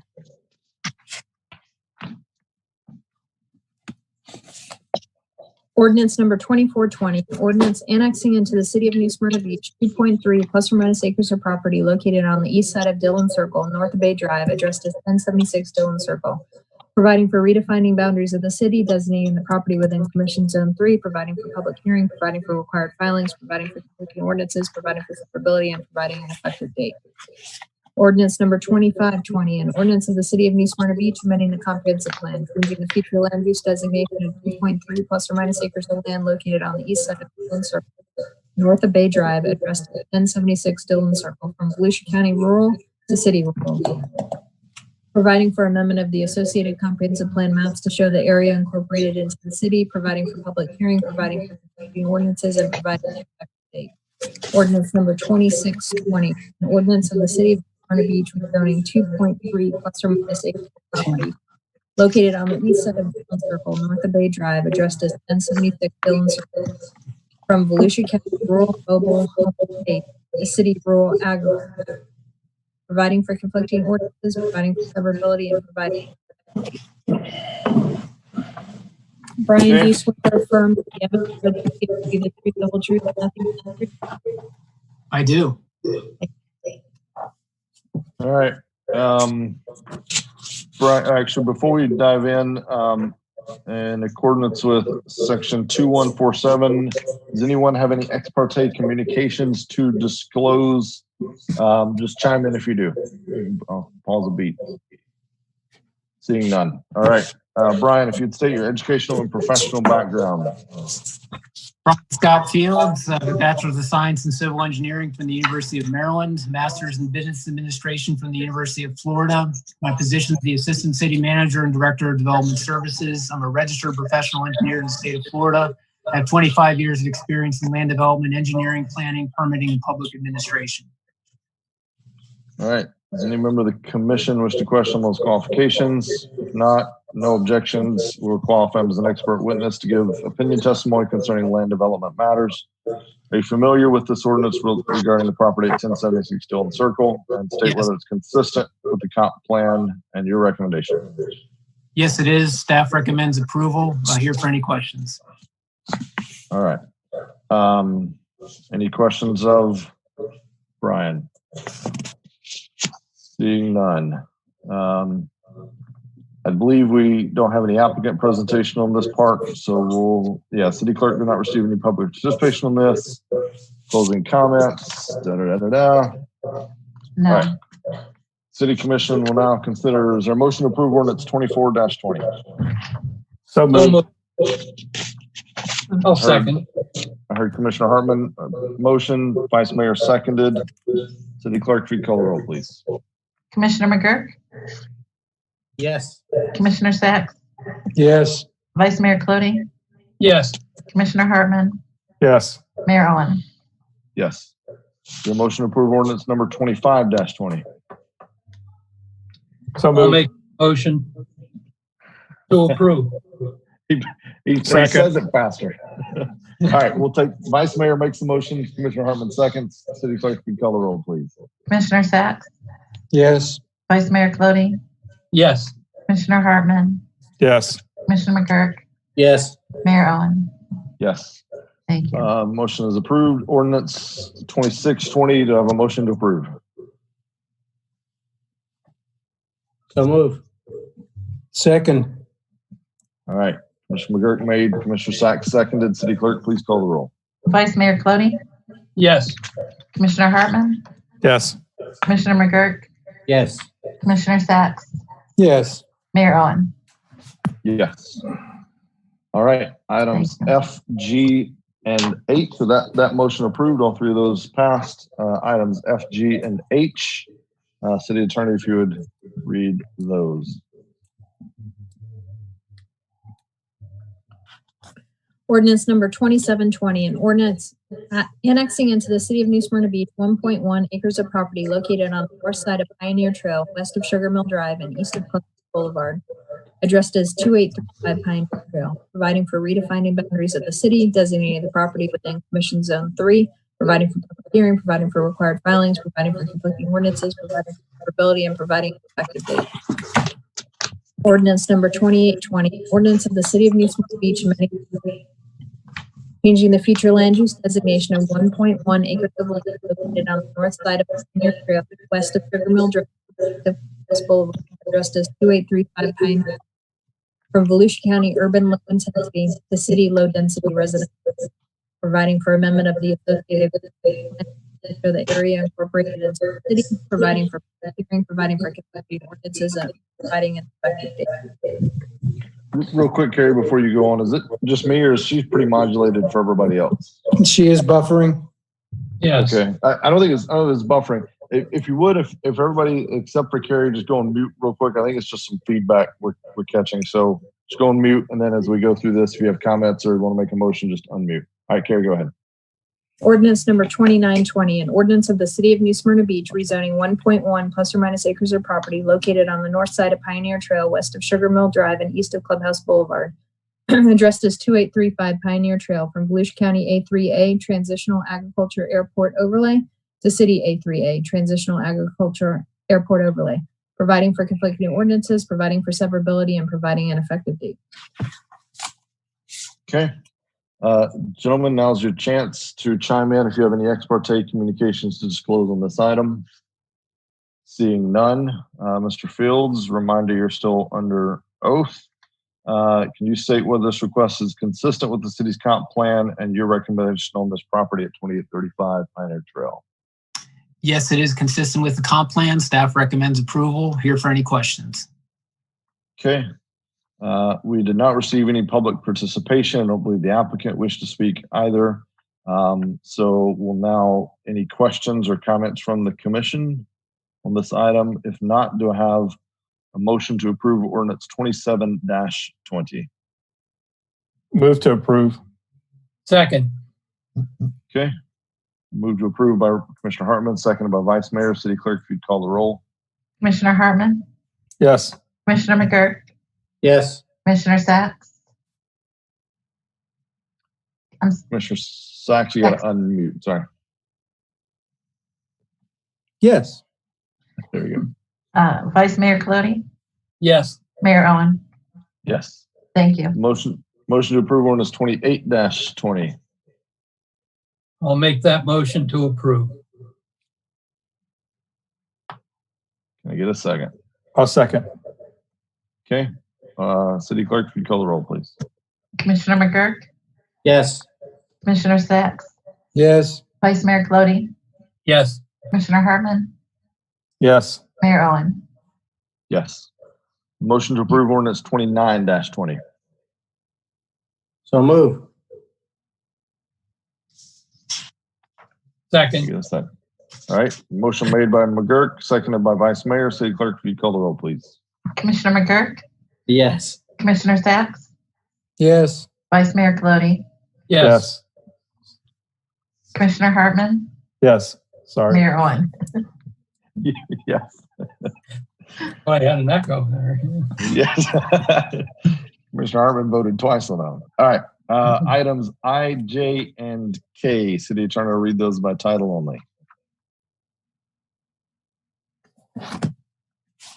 Ordinance number 3020, an ordinance annexing into the city of New Smyrna Beach 10 plus or minus acres of property located on the west side of Williams Road, north of Pioneer Trail, addressed as 680 Williams Road, providing for redefining boundaries of the city, designating the property within Commission Zone 3, providing for public hearing, providing for required filing, providing for conflicting ordinances, providing for severability, and providing an effective date.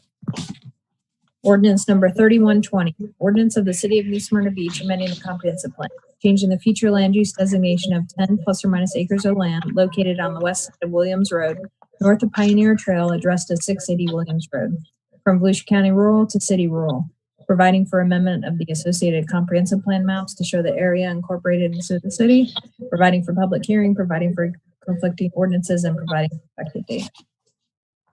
Ordinance number 3220, an ordinance of the city of New Smyrna Beach rezoning 10 plus or minus acres of property located on the west side of Williams Road, north of Pioneer Trail, addressed as 680 Williams Road, from Volusia County A2A, rural agriculture airport overlay, to city A2A, rural agriculture airport overlay, providing for conflicting ordinances, providing for severability, and providing an effective date. All right. With the exception of Commissioner Hartman driving by it, does anyone have any ex parte communications? Seeing none, Mr. Fields, you're still under oath. If you would please clarify whether this is consistent with the comp plan and your recommendation on this property. Yes, it is consistent. Staff recommends approval. Okay.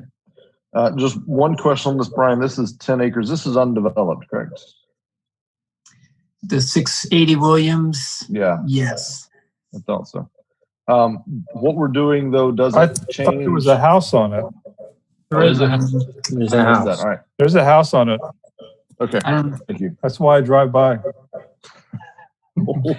I look at the pictures. I do all the same, gentlemen. I do miss stuff occasionally though. All right. I guess, Brian, my question just for the public's concern more than anything is, you know, anytime we start doing these, there's this notion that we're approving, you know, through some front door or back door. We're trying, you know, we're approving any kind of development. We're not granting, this process doesn't grant them any more development rights than they have today. We're taking the counties and overlaying it to the cities as close as we can, but it doesn't give them any more rights than what they have today. Is that correct? That's correct. And I would say, if anything, it gives us the ability to, for any type of development, for it to develop under our city standards. Exactly. Yeah. And we collect a few pennies in property tax along the way, which is always a good thing. All right. I'm sorry, Mayor. Did someone say apartment complex? I couldn't hear it. I have a question. I couldn't resist. Property tax. Question Vice for Mayor. Go ahead, Vice Mayor. The property does appear to be subdividable, but in the rear it does seem to have an active ditch or small stream.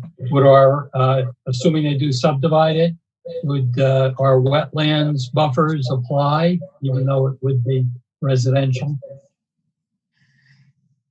Yes, yeah, those regulations would apply if it were a new subdivision. Thank you. Good. Mr. Mayor? Yes, Jake. It raises another question. When I see a large parcel like this, whether it's in the county or we annex, it immediately brings the concern septic tank. So with 10 acres, you could conceivably build 30 homes, more. Would they be allowed to build on septic tanks, Brian? No, they would not. We have the ability, no subdivision would be allowed on septic.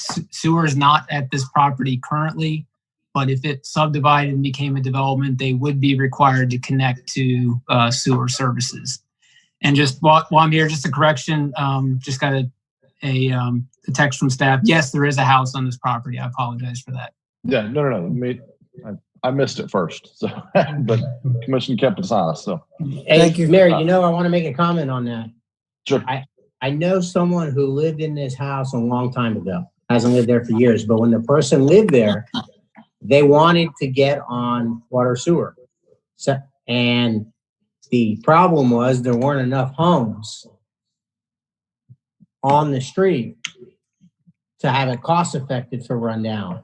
So Jake, I agree with you. I understand what you're saying. And just to add to that, so general knowledge, I know that there were some people on on Williams Road that wanted sewer, but there was only 3 or 4 homes in that long stretch because it's such big acreage that it's just cost prohibitive for an individual to pay that much. Oh, So certainly. anyway, just kind of a little bit of information. Thank you. It's good to know Is this. This is the house that Serge built, isn't it? Didn't build, but he lived there. But he lived there for a while. That's what I thought. Yeah. Yeah, he lived in it for a while. Exactly. I didn't connect those dots. Yeah, he hadn't been there in a long time. Yeah. Okay, there were no public participation submitted to the clerk's office on this item. I'm assuming there's no closing comments from the city, so we'll now consider these ordinances. Is there a motion to approve ordinance 30-20? So move. Second. Motion made by Commissioner McGurk, seconded by Vice Mayor. City Clerk, call the roll, please. Commissioner McGurk, Yes. Vice Mayor Colodey, Yes. Commissioner Sacks, Yes. Commissioner Hartman, Yes. Mayor Owen. Yes. Thank you. Motion's adopted. Is there a motion to approve ordinance 31-20? So moved. Second. Motion made by Commissioner Hartman, seconded by McGurk. City Clerk, call the roll, please. Commissioner Hartman, Yes. Commissioner McGurk, Yes. Commissioner Sacks, Yes. Vice Mayor Colodey, Yes. Mayor Owen. Yes. So so that motion's adopted. Is there a motion to approve ordinance 32-20? I'll make Motion to that. approve. Mike. We'll take Jake's. Mike, do you second? That's fine. Yes. All right. Motion made by Commissioner Sacks, seconded by Vice Mayor. City Clerk, will you call the roll, please? Commissioner McGurk, Yes. Commissioner Sacks, Yes. Vice Mayor Colodey, Yes. Commissioner Hartman, Yes. Mayor Owen. Yes. Thank you. All right. That one is adopted.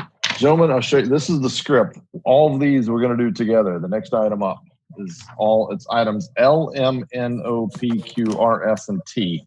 Ordinances 35-20 through 43-20. And I think it's just sequential, it's 406 and 408 and 420 Mission Road. So staff thought we could just kind of lump all these together. Any concerns with doing that? All right, seeing none. A question, Mr. Mayor? Sure, Commissioner. For staff, Brian, is there a plan to combine these properties? Not that I know of. We have to get back to you with that. Yeah, and yeah, to be clear, we're just doing this for efficiency's sake because they were all similarly situated, thought there would be similar concerns.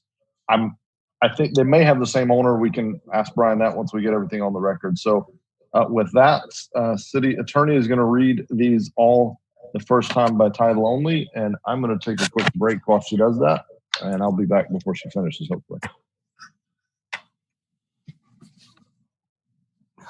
Okay, these are all on second reading, though. Just clarification.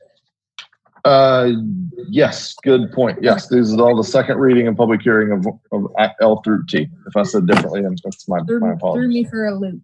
Okay. Sorry, my bad. All right.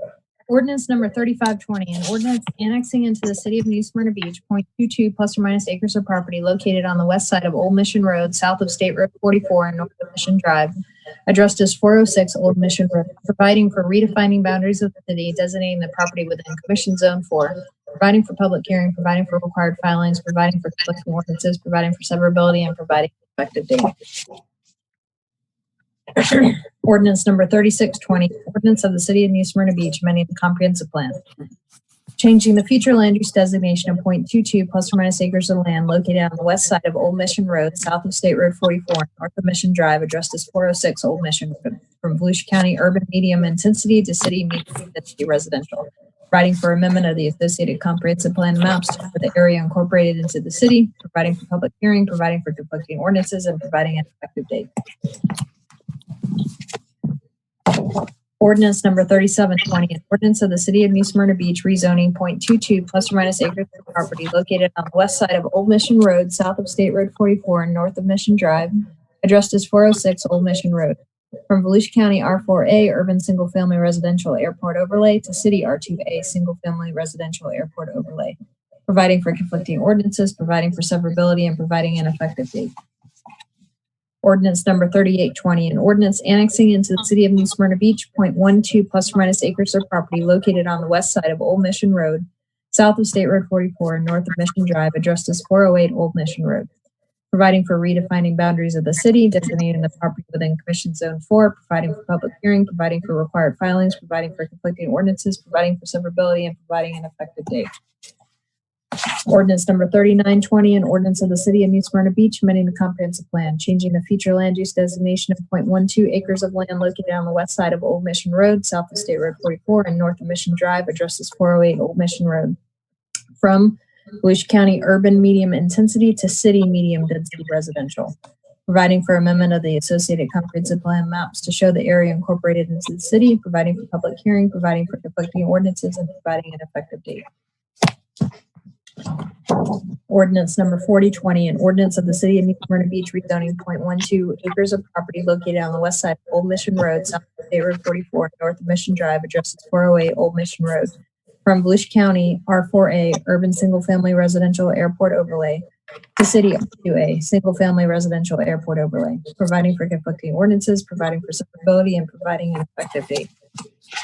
Ordinance number 4120, an ordinance annexing into the City of New Smyrna Beach 0.41 acres of property located on the west side of Old Mission Road, south of State Road 44 and north of Mission Drive, addressed as 420 Road, providing for redefining boundaries of the city, designating the property within Commission Zone 4, providing for public hearing, providing for required filings, providing for conflicting ordinances, providing for severability, and providing an effective date. And ordinance number 4220, an ordinance of the City of New Smyrna Beach, the comprehensive plan. Could we get a mute again? It kind of threw me off a little bit. Changing the future land use designation of 0.41 plus or minus acres of land located on the west side of Old Mission Road, south of State Road 44 and north of Mission Drive, addressed as 420 Old Mission Road, from Volusia County Urban Medium Intensity to City Medium Density Residential, providing for amendment of the associated comprehensive plan maps to show the area incorporated into the city, providing for public hearing, providing for conflicting ordinances, and providing an effective date. Ordinance number 4320, an ordinance of the City of New Smyrna Beach rezoning 0.41 plus or minus acres of property located on the west side of Old Mission Road, south of State Road 44, and north of Mission Drive, addressed as 420 Old Mission Road, from Volusia County R4A Urban Single Family Residential Airport Overlay to City R2A Single Family Residential Airport Overlay, providing for conflicting ordinances, providing for severability, and providing an effective date. And that's a wrap. All right. Thank you, Carrie.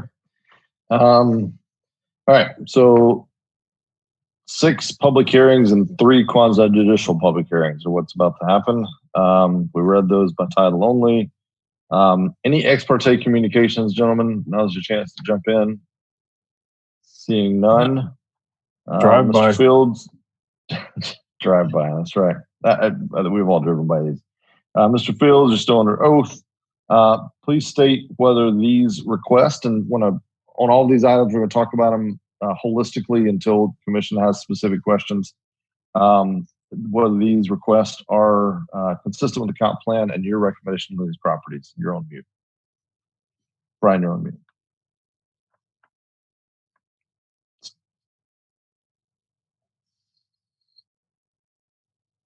Sorry about that. Yes, they are consistent with the comp plan. There are 3 lots. They're all under the same ownership. There are 3 separate homes on these parcels. All the lots are on existing water and sewer service. So staff recommends approval. Okay. Any questions for staff? Yes. Vice Mayor? One of the parcels actually isn't on Old Mission Road. It sits behind a different parcel, and its access is from an unimproved right-of-way, which they have a driveway on, which is how they gain access. By letting these properties into the city, will we be picking up any responsibilities to maintain that driveway within the right-of-way? No. Oh, that's good. while we're discussing this, I did have a discussion with Brian in general on the interlocal boundary agreement. Right now, there's no provision when we let these properties in as to who takes care of the maintenance once a certain amount come in. I'm glad to see, as Brian pointed out, that when the agreement is modified, there will be a standard put in there for that. As it stands right now, we could be letting in people on gravel roads, and we would have to improve them. So I'm glad to see there will be a change in that regard coming. That's it. No objection to any of these coming in. Okay. All right. There were no public participation, either in support or in opposition for these items. So we'll now move to approving these ordinances or deciding on these ordinances. So do I have a motion to approve ordinance 35-20? So moved. Second. All right, made by Commissioner McGurk, seconded by Commissioner Sachs. Carrie, let me ask you real quick for efficiency. I can't roll these into one motion. I think I've asked this before. Yeah, separate. All right. I tried, gentlemen. All right. City Clerk, if you'd call the roll, please, on 35-20. Commissioner Sachs, Yes. Vice Mayor Colodey, Yes. Commissioner Hartman, Yes. Commissioner McGurk, Yes. Mayor Owen. Yes. Thank you. Motion passes. Is there a motion to adopt ordinances 36-20? Motion to approve. Second. All right. Made by Commissioner Sachs, seconded by McGurk, I heard. City Clerk, please call the roll. Vice Mayor Colodey, Yes. Commissioner Hartman, Yes. Commissioner McGurk, Yes. Commissioner Sachs, Yes. Mayor Owen. Yes. Ordinance Thank you. 36-20 is adopted. I have a motion to approve ordinance 37-20. So moved. Second. Made by Hartman, seconded by McGurk. City Clerk, call the roll, please. Commissioner Hartman, Yes. Commissioner McGurk, Yes. Commissioner Sachs, Yes. Vice Mayor Colodey, Yes. Mayor Owen. Yes. Thank you. Ordinance 37-20 has been adopted. Ordinance 38-20. Motion to approve. So moved. Second. Made by Hartman, seconded by McGurk. City Clerk, call the roll. Commissioner McGurk, Yes. Commissioner Sachs, Yes. Vice Mayor Colodey, Yes. Commissioner Hartman, Yes. Mayor Owen. Yes. 38-20 has been adopted. 39-20. Do I have a motion to approve? So moved. Second. Made by Commissioner Hartman, seconded by Vice Mayor. City Clerk, call the roll, please. Commissioner Sachs, Yes. Vice Mayor Colodey, Yes. Commissioner Hartman, Yes. Commissioner McGurk, Yes. Mayor Owen. Yes. 39-20 has been adopted. Is there a motion to approve ordinance 40-20? So moved. Second. Made by Hartman, seconded by Commissioner Sachs. City Clerk, please call the roll. Vice Mayor Colodey, Yes. Commissioner Hartman, Yes. Commissioner McGurk, Yes. Commissioner Sachs, Yes. Mayor Owen. Yes. All right. 40-20 has been adopted. Is there a motion to approve ordinance 41-20? So moved. Second. Made by Hartman, seconded by McGurk. City Clerk, if you call the roll. Commissioner Hartman, Yes. Commissioner McGurk, Yes. Commissioner Sachs, Yes. Vice Mayor Colodey, Yes. Mayor Owen. Yes. And last, so 41-20 has been adopted. Is there a motion to adopt ordinance 42-20? I'll make that motion. And I'll second. Made by Vice Mayor, seconded by Commissioner Sachs. City Clerk, if you call the roll, please. Commissioner McGurk, Yes. Commissioner Sachs, Yes. Vice Mayor Colodey, Yes. Commissioner Hartman, Yes. Mayor Owen. Yes. Ordinance 43-20 is adopted. All right, next item up, 9A, a first reading. City Attorney will read this item by title only. I'm sorry, I didn't get ordinance 4320. Yeah, we seem to have missed one somewhere. There's 40, the last motion we took was for 4220. Sorry, my bad. I checked it off on the script. Got ahead of ourselves. All right, 4220 is approved. 4320, do I have a motion to adopt, please? So moved. So moved. Second. Vice Mayor, motion, seconded by Hartman. City Clerk, if you'd call the roll, please. Commissioner McGurk, Yes. Commissioner Sacks, Yes. Vice Mayor Coloni, Yes. Commissioner Hartman, Yes. Mayor Owen. Yes. Thank All you. right, now I can check it out. Next item up, 9A, first reading would amend section 18-224 for mandatory age to be spayed or neutered. It's the first reading, so city attorney will read the ordinance by title only the first time. Ordinance number 2320, an ordinance of the City of New Smyrna Beach amending the Code of Ordinances, Chapter 18, Animals, amending Section 18-334, mandatory spay and neuter of dogs and cats, providing for public hearing, providing for conflicting ordinances, providing for severability, and providing an effective date.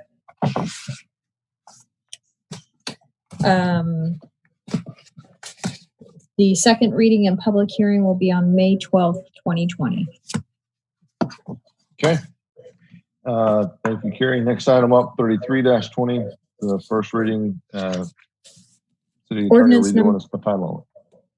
Ordinance number 3320, an ordinance of the City of New Smyrna Beach amending the Code of Ordinances, Chapter 18, Animals, establishing Section 18316, restraint of animals while off property of owner, providing for public hearing, providing for conflicting ordinances, providing for severability, and providing an effective date. The second reading and public hearing will be on May 12th, 2020. Okay. Next item up is boards and commissions. There's nothing on that item. I did just have a comment though on that and I know we approved on the consent agenda having the boards meet virtually. I did just want to say, I do hope that staff is able to quickly over the month of May try to re-engage those boards. I think we worked really hard to get a lot of good volunteers on those boards. They're anxious to provide input. I don't want to see them kind of get disengaged. And certainly as we go through trying times, we'll need as much input as possible in some of the things we're trying to accomplish, especially a few of the key boards like economic development. So comments on that. Mayor and commission reports. We'll go down the line. We'll begin with the vice mayor as always. Please bear with me. I have 5 items. Okay. Some of them which are quite annoying to me. So please don't take it personally. First item.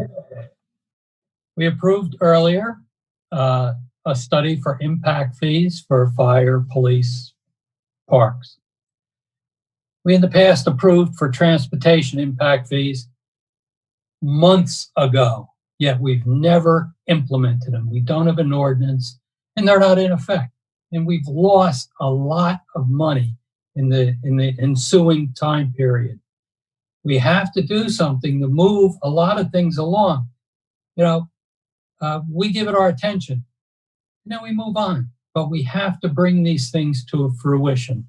So this is one thing. I would like to see an ordinance on the agenda at our next meeting to approve what we agreed upon, so we can act upon it and have it actually take effect. Second item, stop signs. At the last meeting, even though we have no written standards, we have various methods that people think are appropriate, getting petitions, not getting petitions, writing letters, so on and so forth. At that time, I said, I really think we should treat these stop sign requests equally, being we really have no standards. And I would like to move on the 3 that are left. There's 2 on North Peninsula, and there's 1 on Gibraltar. And I would like to make a motion that we approve those 3 requests. We've had traffic studies. None of them meet our standards for reducing the traffic speeds. But I think that these 3 locations deserve the same attention that we gave to the others. So I would like to move ahead and do that. In addition, I would like us to put a moratorium of sorts on future requests for stop signs until we, as Commissioner Hartman has said, as we finalize our manual uniform traffic control devices. Because right now, we're really not treating all of our people fairly on this. If there's any support for that, I will offer a motion to approve those stop signs at the 3 locations that I talked about. A comment? Stand for discussion. Yes, I'll second the motion and for a discussion. Sorry, guys, I was on mute. My fault. Yes, I so- wish to say. Go ahead, Jake. Go ahead. I'll second the motion in a brief discussion. Okay, go ahead, Jake. Since it's coming from the vice mayor, and I think he's using his judicious knowledge in granting these type of devices, because a lot of times they are not warranted. Mike, having taken a look at it, I'll defer to his knowledge at this point. We should have a basis for why we grant them, especially when they're not warranted. And I agree with Commissioner Hartman. We should use our manual in addition to the national MUTCD for guidance, because I think our city is going to be challenged further down the road we go, so to speak. There's going to be more speeding cars, more traffic problems. And I think we should take a serious look. It will benefit the safety and welfare of our citizens. So I'll second your motion for the stop signs. Okay. Commissioner McGurk, I know you commented as well. Yeah, I have a little bit of a concern that your Vice Mayor, I believe you said this last time that you didn't want to do anymore. And now you've said it again, but you're adding 3 stop sign locations. So I'm with you on your moratorium. I can support that, but I think I don't like the way you're clustering a number of your stop signs with people you've spoken to. And then all of a sudden the rest of us are going to get left out, and we're going to get back with the same problem, which is, well, you approved all these other ones right before your moratorium and not mine. So I think what we need to do, so I'm a little nervous by adopting your 3 stop signs and then putting a moratorium. So I'm more inclined to either put it on the agenda for a discussion of a moratorium for next agenda meeting, or adopt the moratorium right now. But I don't want to have you pile on and then put up the moratorium. Commissioner McGurk, I think if you'd have an opportunity to review the minutes or review the tapes of the last meeting, I don't favor these stop signs as speed control. I think it's inappropriate. What I did say is, if we're going to approve all 3 of those other ones, 4 of them, which I did approve, is that everybody who has an application in should be treated fairly and equally. And I want these 3 requests treated equally with the other ones that were put in. That's my point. And yes, moratorium for any future ones, and this will put an end to the flood of requests we get. I've yet to see a petition that can't get everybody to sign it. So that is no standard whatsoever. Yes, it's nice to find if somebody doesn't want one on their corner. I just think these should be treated equally with the ones in the past. Okay, so I'll say this. I would like to see it on the agenda for a vote, and I would like to see the supporting evidence that we did for the other ones. And I understand what you're saying, but I don't want to jump ahead during commission comments and take action on a whim. At least indulge me in putting it on the agenda, and I am certainly inclined to approve that and add a moratorium, but I'd prefer it at the next meeting on the agenda as an agenda item. Acceptable to me. Thank you. I have a problem. Go ahead, Commissioner. I have a problem with. Hang on, Vice Mayor. We're going to go ahead, Commissioner Hartman. You haven't spoken yet. I have a problem with this, is I haven't seen any petitions by anybody on Gibraltar or the other street that he mentioned. In the past, that's what we've always done, was had both the speed study and the petition by the neighborhood. I've seen no petitions for either one of these stop signs. So before I could approve any of them, I want them, like the vice mayor said, to follow the same process that everybody else has and get a petition with over 75% of the people to sign the petition. Then I will consider it. Being we have no standards, I'm sure we'll have the petition by the next meeting. Gentlemen, may I make a suggestion? Sure, Commissioner Sachs, go ahead. Let's have a compromise. I think we all want our residents to be safe. Commissioner Hartman has a good point. I think we should set a standard. Get petitions, get speed studies if we need them. The chief is inclined to help us there with the speed study. Just put out a couple of tubes and get a week's worth of information and go from there. And sometimes they may even be warranted. But we get to decide where we need them. And that's why I supported Vice Mayor's request at this point. But yes, we should be equal. We should have a standard. It's unfortunate we have to make people jump through hoops, but they have to be somewhat warranted. But people who live in these areas know them the best. They know when they perceive dangers. And if we can use any type of less than $200 device to break things up, if it's proven to harm the situation, we'll take them out. Okay. In light of the fact we're placing it on the agenda for the next meeting, I withdraw my motion. Okay. I'm just going to make, hang on, I didn't get to comment on that one. So I'm just going to say one thing, even though I know it's already dead. I just want to make 2 points on that. Number one is, I agree with what others said. I'm kind of over approving stop signs, frankly, until we get the thing. I thought we were overdone with that last meeting. If you say you said that, then you probably did, and I just missed it. But I walked away from the last meeting kind of going, all right, we're done with that until we get this. So this one's taking me a little back, but that's probably on me. I must have missed it. But I'm still kind of done with it, frankly, until we get this uniform thing. And second is, just as a general rule, just kind of putting it out there for everyone. I'm just not inclined on stuff that has, if it's a minor thing, hey, support this or proclamation that. But I'm against deciding business in mayor and commission comments. Just a general rule of thumb. I would ask you to, at that point, to me, that's our chance to present it, to get it on an agenda, so that we can actually have time to consider it and make an educated decision. So unless it's really germane, I'm pretty much a no vote on items that are brought up as new business in mayor and commission reports. I just think it's a disservice to us, to the public that may have an opinion on some of these items and others. So it's kind of a more general comment. Not saying you didn't do the right thing, Vice Mayor, but that's just my thoughts on that in general. So anyway, still your time. Go ahead. Next item, and it kind of falls into the same category. I received requests for some residents in the 2000 block of North Peninsula. They have beachgoers parking across the street from their house. It's a unique situation.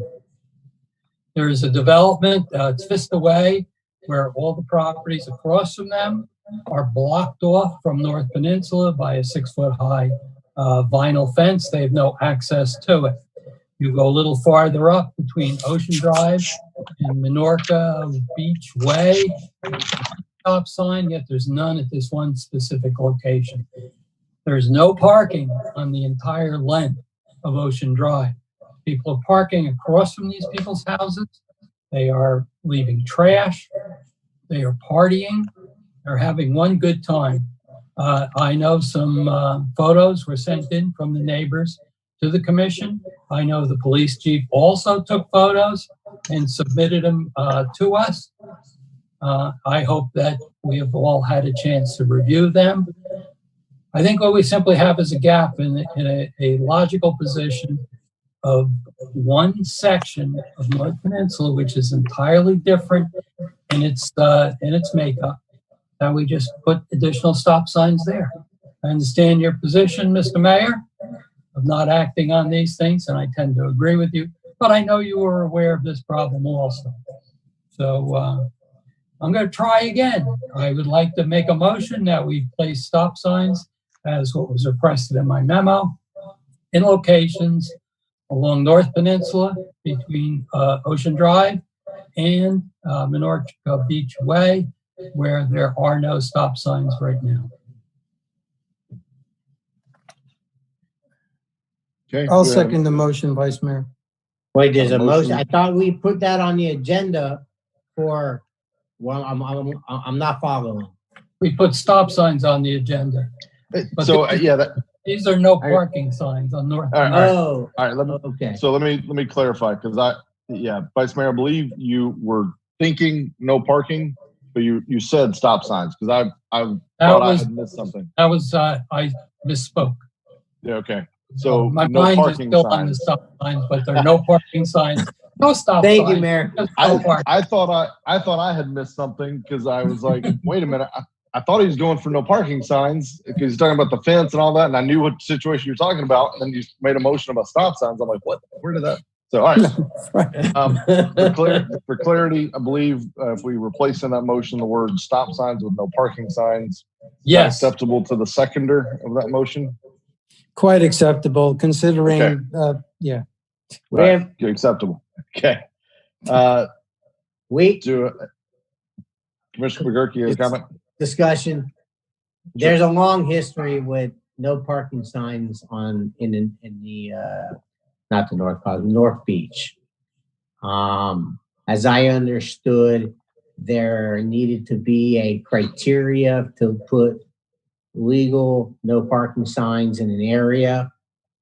You couldn't just put them up, and I know that somehow some parking signs have been put up in the past that may have been put up by residents. We're not sure, but I'm not sure that you can just put up no parking signs on right-of-ways. I just didn't know if I just wanted some discussion on that, on whether or not we're able to do that, because this was a big issue back in pocket parks. Khaled, Kerry? Yes, Mayor. The one he's talking about, Commissioner McGurk, that was at a pocket park on North Peninsula. There were some homes there, and they created some handicap parking spaces. So I agree with that one. That created a problem. The one that Vice Mayor is referring to, that's at the 2000 block of North Peninsula. I don't think we have the same issues. Staff have looked at it, and we have no issue. Actually, we recommending to have the no parking signs. Perfect. Okay, thank you. Okay. So I had a motion and a second. Yes, Vice Mayor, my comment still stands. I would put this one in the fairly germane category. I also had been contacted by many of the same residents, so knew this. If you hadn't brought it up, I was going to. So, yeah, so I'm okay with this. Mr. Mayor, quick question and just a comment. This has come to light mostly because of what's happened with the counties removing cars from the beach. That has exacerbated the situation. Am I correct? It has, yes, but it existed before also. Yes, right. Okay. Thanks. I was literally. Hang on, Vice Mayor. Commissioner Hartman had a comment. He has a comment idea on this. Go ahead. So on the previous motion, we had the discussion where we gentlemanly agreed that we were going to put these on the agenda for the next meeting. And now we're making motion during commissioner comments and approving them. So you can't have it both ways, gentlemen. We're either going to do it consistently one way or the other way. So I would support putting it on the agenda at the next meeting, but I will not support the motion now at this time. And I've seen I haven't seen any pictures of anything. So I must have been missed, or I've put them somewhere else in another folder. So if you could resend me those, I would appreciate them. I got them from a resident. So I don't know. I didn't see who else was copied. I don't know about that. I assumed that they had sent it to everyone. Do you want me to share my screen, Vice Mayor? You sent me the pictures and I have them available if you want me to show them. Yes. Go ahead. Yes, that would be fine.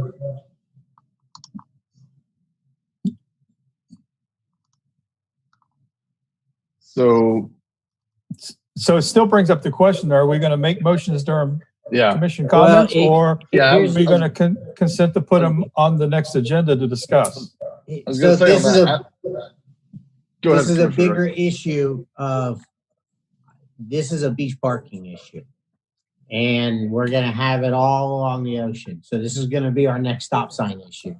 So while I would like to approve it tonight, in theory, it's not a big deal, but we know what's causing it.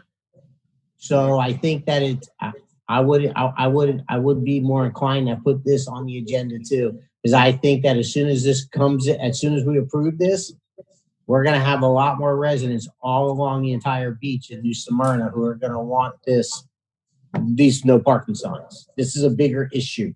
It's gonna become a bigger issue than just Ocean and North Peninsula.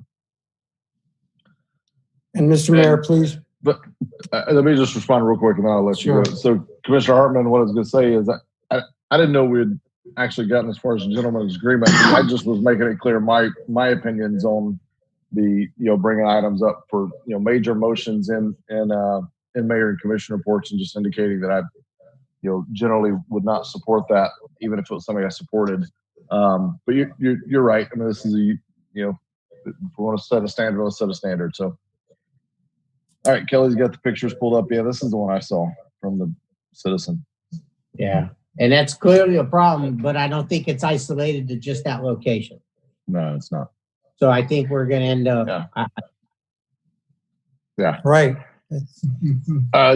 Commissioner Sachs, you had some comments. Kelly, that's all right. I think we'll circulate these. Yes, if you can send them to all the commission.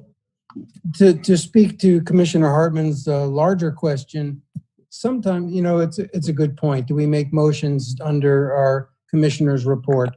Sometimes we don't have the opportunity, or in the past we haven't, and it's kind of been a mixed bag.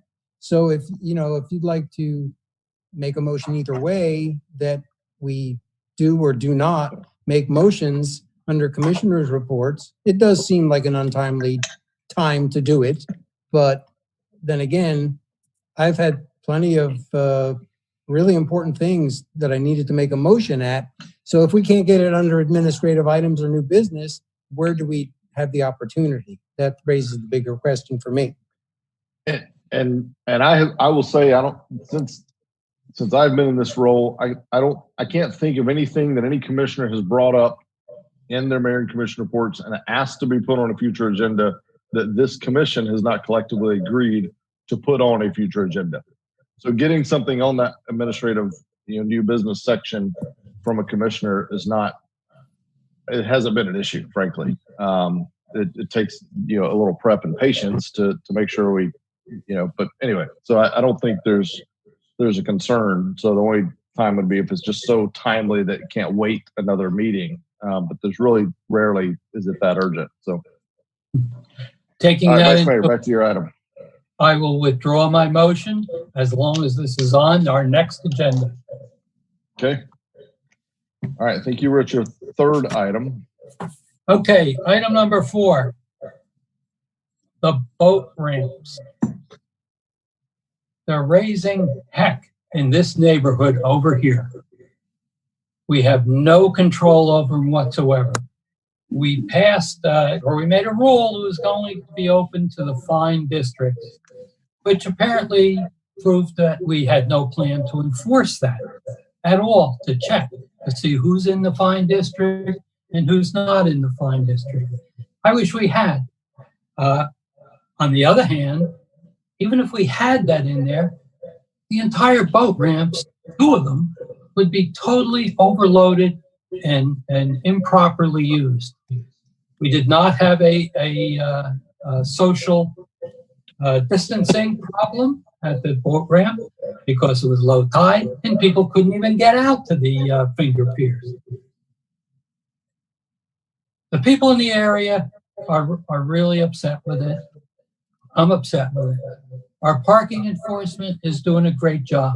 But when you have a situation where over one weekend, or maybe even just on Sunday, you gave out over 120 summonses for people who didn't pay, something is basically wrong. We punted on the AOB issue where we could have provided some additional boat parking. But what did we do? We just kicked the problem down the road. We have to address this issue. It is so congested there without supervision from us at all, except for collecting fines, that we're in all likelihood going to have a real safety issue. So that's my big complaint. We got to discuss this. We got to move it forward.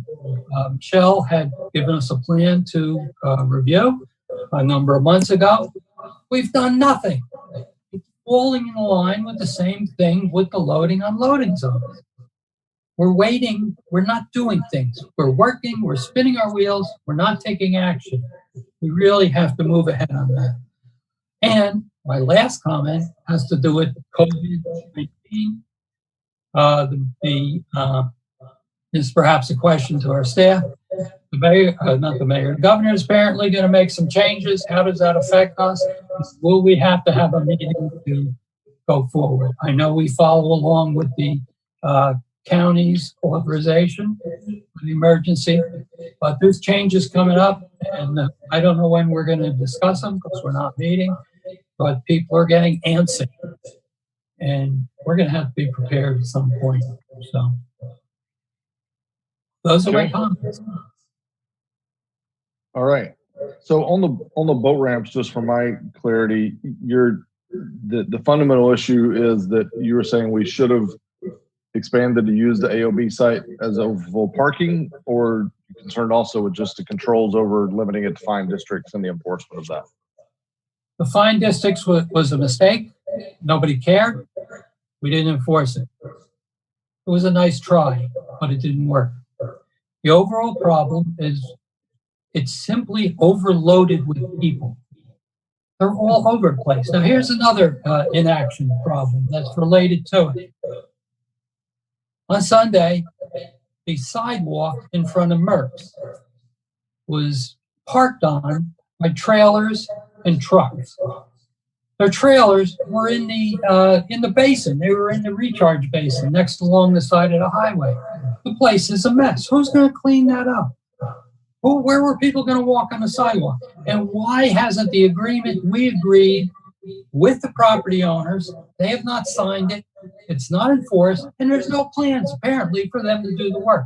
I think we got to start ticketing that sidewalk area. I hate to do that, but we're just totally out of control.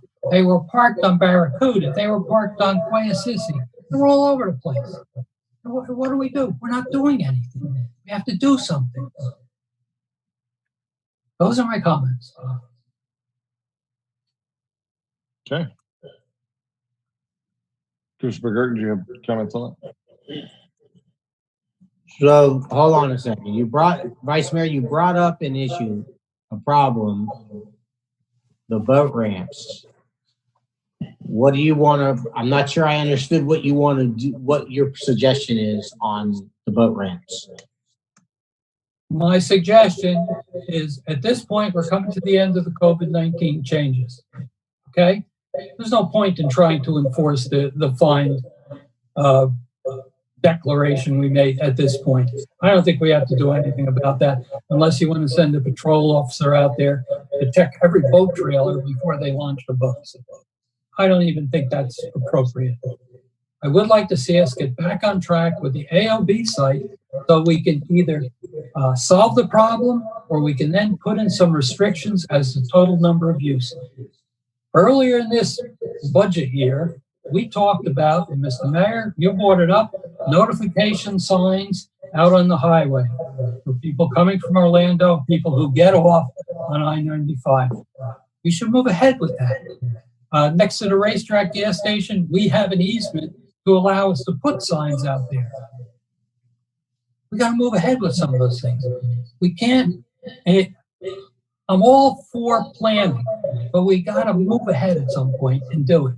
We took temporary measures. We got a couple temporary signs. We got to monitor them. There's got to be a better way to do it. And we got to sit down and discuss the AOB site and the visitor problem overall and what we want to do about it. We don't want to discourage them, but we don't want them to end up in our neighborhoods. Well, okay, so I agree with you on the where the boat ramps are at. We're not going backwards, and it looks like things are going to start to be opened up. The AOB site, my concern is just because we add some more parking there, it doesn't mean that's going to fill the demand. I don't think whether the AOB site is open or not for boat trailers is going to stop the problem.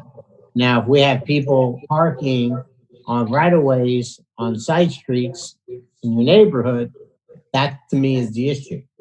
And we certainly need to have the manager and the police chief figure out with you the best way to handle that. So I know I can tell you're upset, but I'm just trying to compartmentalize a little bit what your issues are and what you're bringing this up, what we can do or what I can agree with you. So it seems the AOB site to me is something we have to decide on the future of that piece of property. I don't want to keep boat parking on it because I don't think that fills any demand. And it's to me a pig in a poke. It doesn't really, all it does is bring more boat traffic to a congested area, and there's still going to be an overflow demand there. And the property's too valuable to me, too important to just park a bunch of boat trailers on it every weekend throughout the week. So, I mean, I generally agree with what you're saying. I see what you're saying. And I think that obviously we need to be more heavy-handed with tickets if people are parking where they're not supposed to be. But actually, the enforcement people are doing a very good job. They are going out, they are ticketing everybody who's in a wrong place, as well as people who have not paid. It's $20 to get the right to launch your boat there. And fine, it's free. The fine people don't even register their place and don't pay to go there. Comments to the parking people, and I've heard them myself, $35 is a bargain to launch my boat. That's okay. It's a management issue out there. And we have to work on that. I don't want to see the AOB site devoted to boat parking.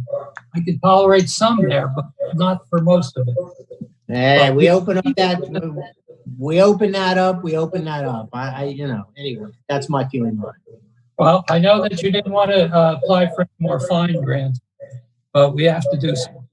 I would suggest that maybe in the second meeting in May, we put it on the agenda for discussion.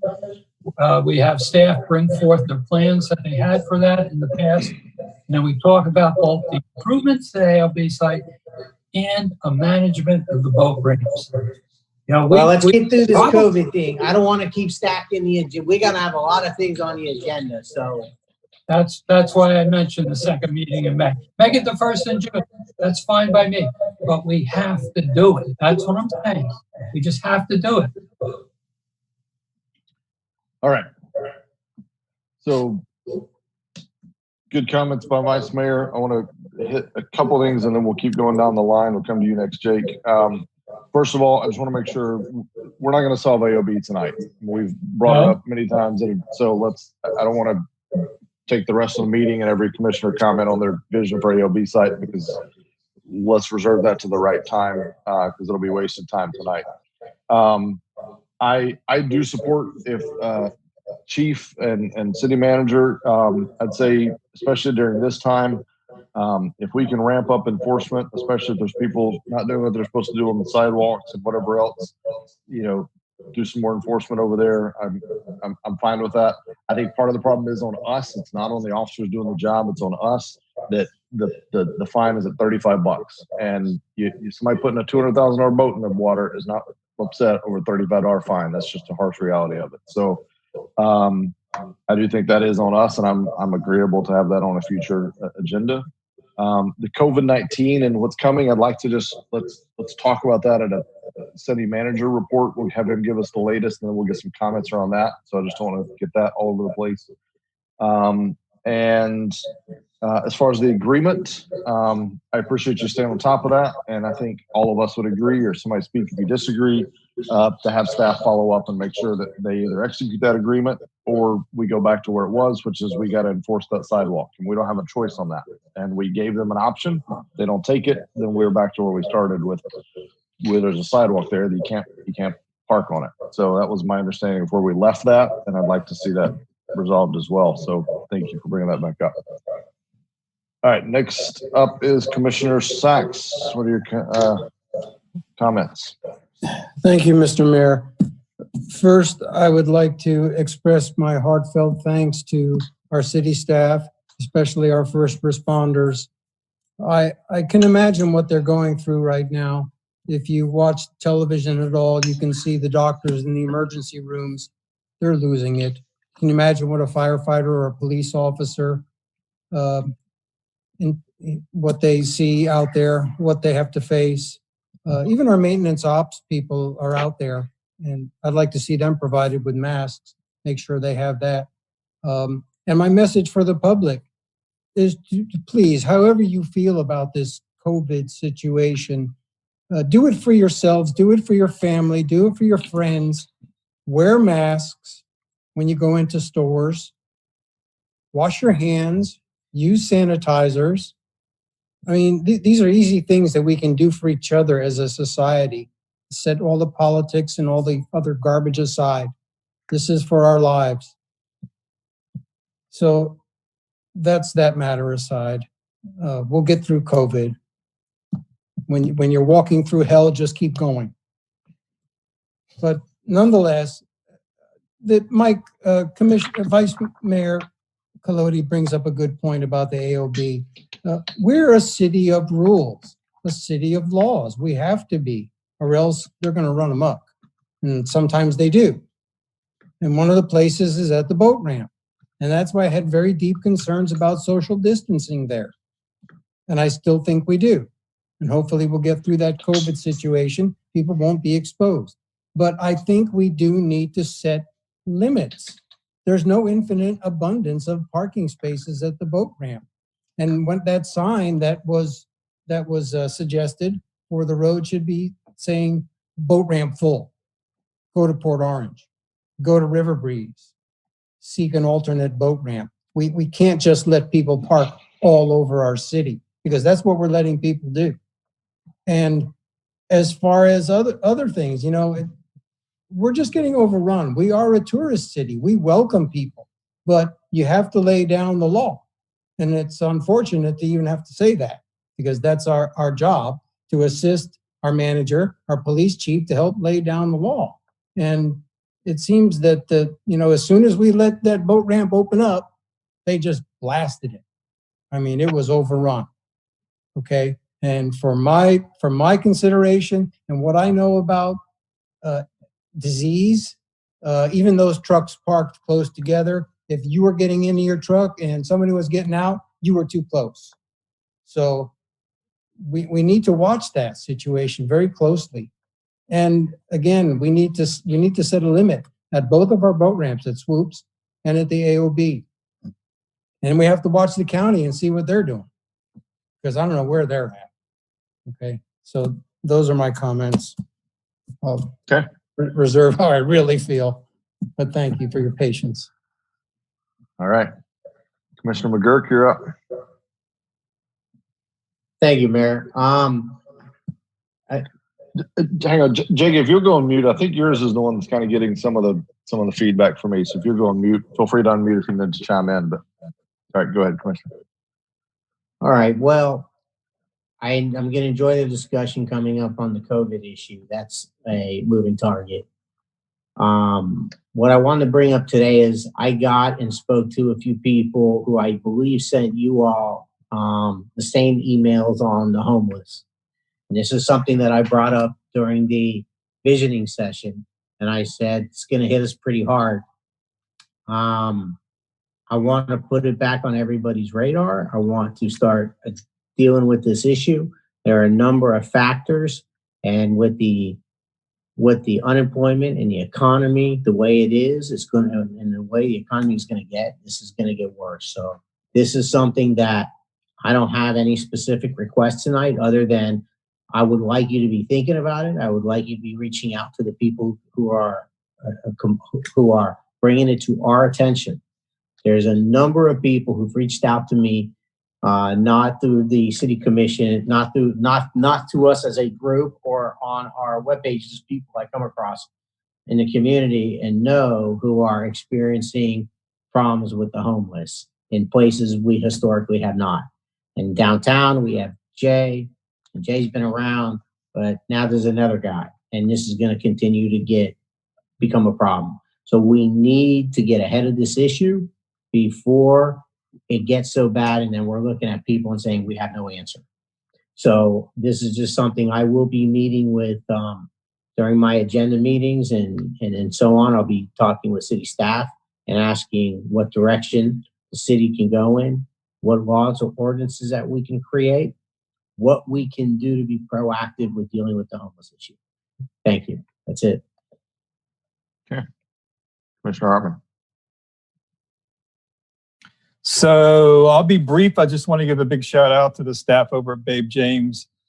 They've taken this time and used it wisely and efficiently. That place is spick and span. I don't think it's ever been as clean and bright. They've painted walls. So it'll be ready to reopen if and when we do reopen it. So they've done a wonderful job over there. Also, the splash pad is coming along nicely. Hopefully, by the time this is over and summer gets here, we'll be able to open it up and the community be able to enjoy it. So that's all I got. Okay. So I had really just 3 items. I want to echo Commissioner McGurk's comments on the homelessness and ask a question for probably Carrie, I guess.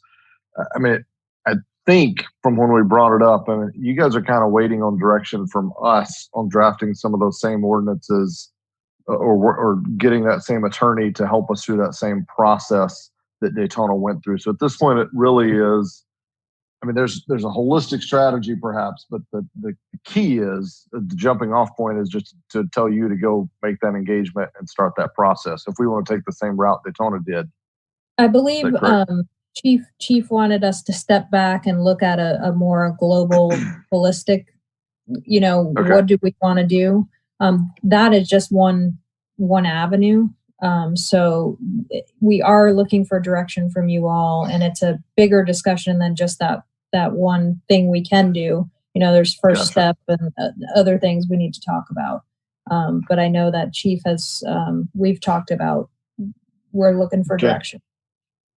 So, Kyle, this is probably for you. Is it you're waiting on us to give you the green light to tell you to put it on a particular agenda, or are you waiting on? Do you need more time from your end, or what? What do we? I know COVID kind of threw some kinks in this. So No. what's the next step? We just need the direction from you because obviously we have to get a consultant, probably the same one that worked on Daytona. So we have to get you a proposal. If you want, I will try to get it on the commission as quickly as possible. But it And sounds then like we we need to have- hear from Chief too. Yeah. Prior to that, so all right. So I guess my ask of the commission is any opposition with giving staff. Let's put this on an agenda. Can't talk. And I know they're getting crowded. To somebody's point earlier, that this is going to be a tough summer, and the budget's not going to go faster this year for sure. But I think we got to get this on some future agenda. So I'd like to see staff find one that's not, the busiest night, and see if we can work it in. Maybe put it on there. If we have to kick it, we can kick it. But let's try to get this on an agenda sometime in the near future. Any concerns with that from the commission? I know McGurk supports it. Mr. Mayor? Others? Yes. Mr. Mayor, I thought we had discussed this months and months ago, that we were going to craft legislation to. No, we- Yeah, I don't think we got that far. Well, I think we should take it farther. Yeah. The problem is growing. We know that. Yeah. And Okay. it may get worse. All right, we'll get it. I think it's just kind of been pending us having I think a few of us have brought it up like this, and so let's get it as an agenda item and have Chief give his input, Carrie give her input, Khaled, and then we'll make to Mike's theme tonight. Let's take some action. So, the other item that I wanted to just put on your radar, and we don't have to decide tonight. I really just wanted to put on your radar, and city manager will probably talk to some of you about, but at some meeting probably a month ago. I don't remember when the date was, but we all approved. It was on the consent agenda, I think, because it was at that time routine business. Our 4th of July fireworks celebration and the related contract. So last week when I stopped by City Hall to sign all our contracts, that one was one of the ones that I was signing. And just as I went to put my pen to it, it's $50,000. It's July 4th. I don't know what the new normal looks like by then. I don't know if we've got people that are really wanting to show up and, especially en masse. You're talking about tough budgets and $50,000. And, so I put it back in the city manager's box and asked him to just maybe give us a couple other options on, could we scale it back? Could we partner with another city to try to defray some costs and save a little money? Or are we not there yet? Should we just let it go as normal? So just wanted to put that on everyone's radar. Certainly don't want to be the killer of the party, but I don't know, it just gave me pause as I went to sign it. So any thoughts now, or if not, you can talk to Kyle afterwards and see what the options are. Commissioner McGurk, I saw you on the mute. Well, do you want comments, or you just want us to? Go ahead. No, go. If you get comments.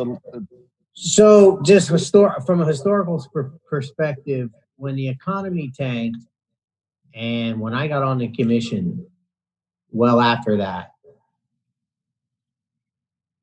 we did not have fireworks. And that was a big bummer. There was, in the context that there was a lot of people out there who, that's the community coming together where they celebrate and they get in the park. So here's where I'm getting at. From a monetary issue, it's important, but it's important. Yeah. From a COVID issue, that's the hard part, because I don't necessarily want to do anything that's going to encourage people to get together in big masses and close numbers. So just to be clear, we're not there yet with the economy to have to take it away, but the COVID issue may be that defines whether we do it or not. And I don't know if we give them the money for this year, if they can give it back by a drop date, or if we're able to transfer it over to next year, give us some flexibility there. But I'd hate to see the fireworks not happen. And the cities were very, we did work together a little bit with Edgewater's fireworks, but everyone kind of wanted their own. It was Colin told me that. So the COVID issue, I think, is more important in the budget right now, but the budget, that's going to come probably next year. Yeah, and I think you're right. And so as I was thinking about it, it was more like, I don't want to waste the 50 grand and only have 15, 20, or even a couple hundred people out there. That's a lot of money. So that was more my angle. And if you think about the viewing, like, we don't have you can't just drive up. Like, you kind of got to get out there to see them. You can't we don't have enough spaces to where people can just drive up. Unless we did something creative, like do it off of the beach and everybody could park on the beach and, we could, I don't know. So, anyway, I don't want to spend a lot of time on it tonight. Just know that city manager may reach out to you to get your views. I just wanted to share with you my thought process of what kind of spun that off. He's going to look into, could we even do maybe just scale it back a little bit, save a little bit. And also really it's not about the money, because you're right. I mean, in the grand scheme of things, what's, 10, 20K in a budget of our size. But it's more about kind of hedging against if this isn't an event that anyone is attending, I don't want to have invested a lot of money. I've lost a lot of money. So, and that was really it. I was excited to see the steps taken by the Utilities Commission. I've had some people reach out to me asking if the city was going to do anything from an aid perspective to either residents or business owners. Other cities have. Most of them, though, have been larger cities. And that's what I've tried to explain to people is very different scale of infrastructure, of budget access, of everything else from a 27,000 town community versus, the city of Jacksonville. I mean, yes, they both are called cities and they both have mayors, but it's two totally different beasts, and they have different levels of funding and access to funds. So, I don't see a path there. I've talked to the city manager about it. I think that, it is what it is. We're doing what we're doing for the people we can. The UC has stepped up and helped So, those are my comments. Mr. Mayor? Yes, go ahead, Chick. I'm sorry, I should have made a list, but I do see a path forward, but we'll have to engage our private property owners. I'm very fearful that Canal Street and Flagler may fail. And I desperately don't want to see that happen. There are sole proprietors there. There are people that are definitely going to be hurting to pay the rent. So if we could engage the property owners to perhaps provide relief as the city has, if we could somehow engage them through the Canal Merchants Association or somehow get in touch with them. I have some notes, if you just allow me. There are some people, the SBA loans have run out. There's no more money there. Some people don't get the Paycheck Protection Program. So they have no saving grace. They have no money in the bank. They have no way to pay the rent. So if they can get relief from the property owners, I would ask them, if anybody out there is listening, to please maybe offer that to your tenants. Thanks. Yeah, agreed. I hope folks are, taking that all in this together mentality. I know many have. I mean, you hear a lot of stories out there from landlords that have, doing similar things to what we did to keep good tenants. Finding a good tenant, if you're a landlord, finding a good tenant is worth, if you have one, you're going to try to keep them. So there's some capitalism at work there that'll play out. I don't know. We can't require it. Obviously, we can try to support it and push for it. So, thank you. All right. City managers report, and if you could just give us an update on kind of what you're seeing out there on COVID, and then if there's any decisions that you need from us. Remind us kind of where we left it last night. Kind of my back of my head is May 15th, but go ahead. Yeah. Let me start, Mayor, by before the COVID. I have one item here that the airport was eligible for $69,000 from the FAA. It's not a lot of money, but we have to submit the application by this Friday. So there's three options that were provided to the airport. Option, and I gave you a copy of the email that I received from Rhonda. Option one is we use it for payroll and for other operating expense. Option two, use the funding on airport development or land acquisition. And then option three, use for funding on operation expenses, some airports developments. Option one seems like the most appropriate for us. So that's the option that the staff is recommending to the FAA. And I just want to make sure that you are okay with that as a commission, and we could submit the application on Friday. It's not a lot of money. It's only $69,000. We were hoping to get a lot more, but that's what we got. Any concerns on taking option one? Option one is the best option. Okay, no concerns. I'm not seeing any concerns. All right, Kyle, it sounds like option one has had the blessing of the commission. Very good. Now, the other item is, which is we have requests from a lot of businesses throughout the city regarding the solid waste. Some of the businesses are closed, but still are being charged for solid waste, so they're looking for some relief. Our ordinance does not allow us to do that, so I'm going to bring this item on the agenda on May the 12th. So I just want to give you a heads up. I gave you some of the concerns, so for you to review it, and we could discuss on May the 12th. Okay. Thank you. Now, going back to the COVID, right now, most of the talks throughout the cities, the 16 cities, they want to have the county and the state lead the 16 cities. However, all of us are looking for a reopening plan.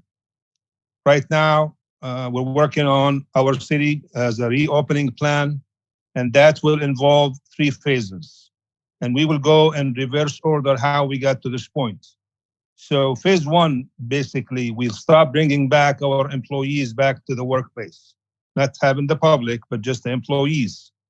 But in the meantime, we have to maintain the CDC guidelines, make sure the spacing is there, make sure that we provide Mask if we need to, the sanitizers as well.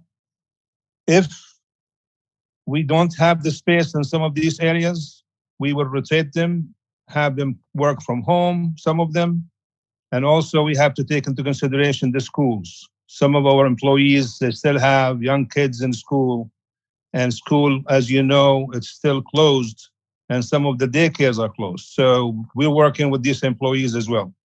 Phase 2 would be to have maybe just the essential activities for the cities, just bring them back slowly and gradually. And phase 3 will be having city operation fully under control. If we do that, that might involve some other stuff that might have to do in our city buildings where the public is involved. We have the building department, we have public works, we have the Brannan Center and Babe James. These areas we have counters where the employees might be involved with the public. So we are working on a plan to have a plexiglass be installed on a temporary basis. That temporary glass could be removed at any time. City events. At the last meeting, the commission, canceled all the meetings up to May 15th. I have sent you, hopefully everybody got a chance to, I got it late in the afternoon from David. Most of these activities, they are either postponed or canceled, but I just want to make sure that, for example, Memorial Day, that typically happens at the Brannan Center. So, and that is after the May 15th. So we need to talk about that. Does the commission feel like we need to continue with the Memorial Day because it's on city property? And right now we don't know what's going to happen. I keep hearing about the governor having on Wednesday coming up with a new order. Tomorrow morning I'll find out through the manager's conference call if there's any changes. But so far I have not heard anything new besides what I heard on last Monday. The 4th of July, you and I, we discussed this morning. I talked to the city manager from Edgewater. They still have not signed the contract. They're doing their 4th of July at one of the ball fields next to the YMCA. So it might be a little bit difficult to join forces, but he's looking into it, and I'm looking at either 3 or 4 options for you. And I'll bring him back most likely at the May 12th meeting.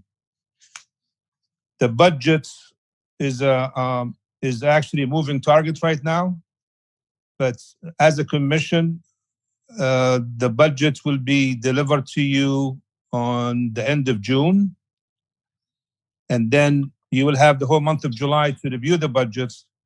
And then on July the 28th, you'll be able to come back and set the highest millage.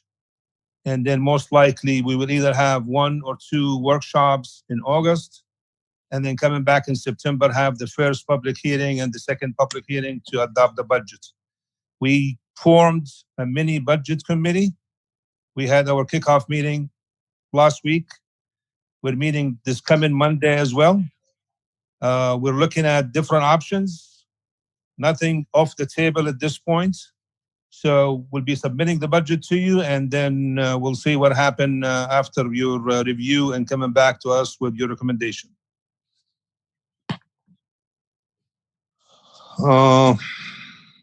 I think that's all I have at this point. Okay. So we'll kind of go, I guess we'll just go around real quick and get thoughts on, and I'd like if possible, just thoughts on what the city can do. And there's a lot of stuff we control, a billion things we don't control, a billion opinions we all have about COVID and what the governor should or shouldn't do. You know, frankly, he hadn't called me and asked me for my opinion yet. Maybe he's calling you. But so from a city standpoint, I'll lead off. I think that we've all along we've endeavored to follow the CDC guidelines when it comes to the city space. So I think we just have to continue to do that. And so for some of these events like the Memorial Day event, if the CDC guideline is still, even if they've relaxed it up to like 50 people, I think that's what we do. That's what we offer. That's what we follow. So I think on that, I would prefer to give a lot of deference to staff so that we don't have to meet and discuss every single time there's some change over this. That we give staff the ability to follow CDC guidelines as it comes to those things. Really, we're just talking about opening back up the city facilities. I'd like to clarify for the public, really, all these other things with restaurants limiting seating and all of that, those aren't things that we pass at our commission, and that's not things we can lift at our commission level. Those are done at the state level because those are regulated by state agencies. So when they give the green light on that, that's the green light. That's not something we can overturn or do. Similar to the beach, that's I know it's in our name, but that's not necessarily our control. We've already given the directive on the beach parking. I'm comfortable with sticking to that. I will say the mayors, we have a weekly call, all the 16 mayors, and pretty much 100% attendance. I know the managers do the same. One thing we talked about is as we reopen, trying as much as possible to stay consistent so that we give a uniform message and there's not confusion with, I can get my hair cut in this city, but I can't in that city, which again, that's a state level thing. But there is a desire to kind of try to work together as much as possible. From a county standpoint, I can tell you what I've heard is they're wanting to, as they start reopening things like the beach, they're trying to phase it back in even. So maybe it starts with those with an annual pass, and then it kind of starts working back up. So doing some things to limit that. And again, that's on them to implement and their time frame as well. But that is what they're thinking at this point. So I'm comfortable with where we're at. I don't think we need to make any other decisions tonight on anything COVID related. I'd say, staff has the direction they need to run with it. And then if things change between now and our next meeting, we'll get back together. So any other comments or clarifications to add to that? Mr. Mayor, Vice Mayor, go ahead. fully support the actions of our city manager. Okay. Others? Commissioner McGirt, go ahead.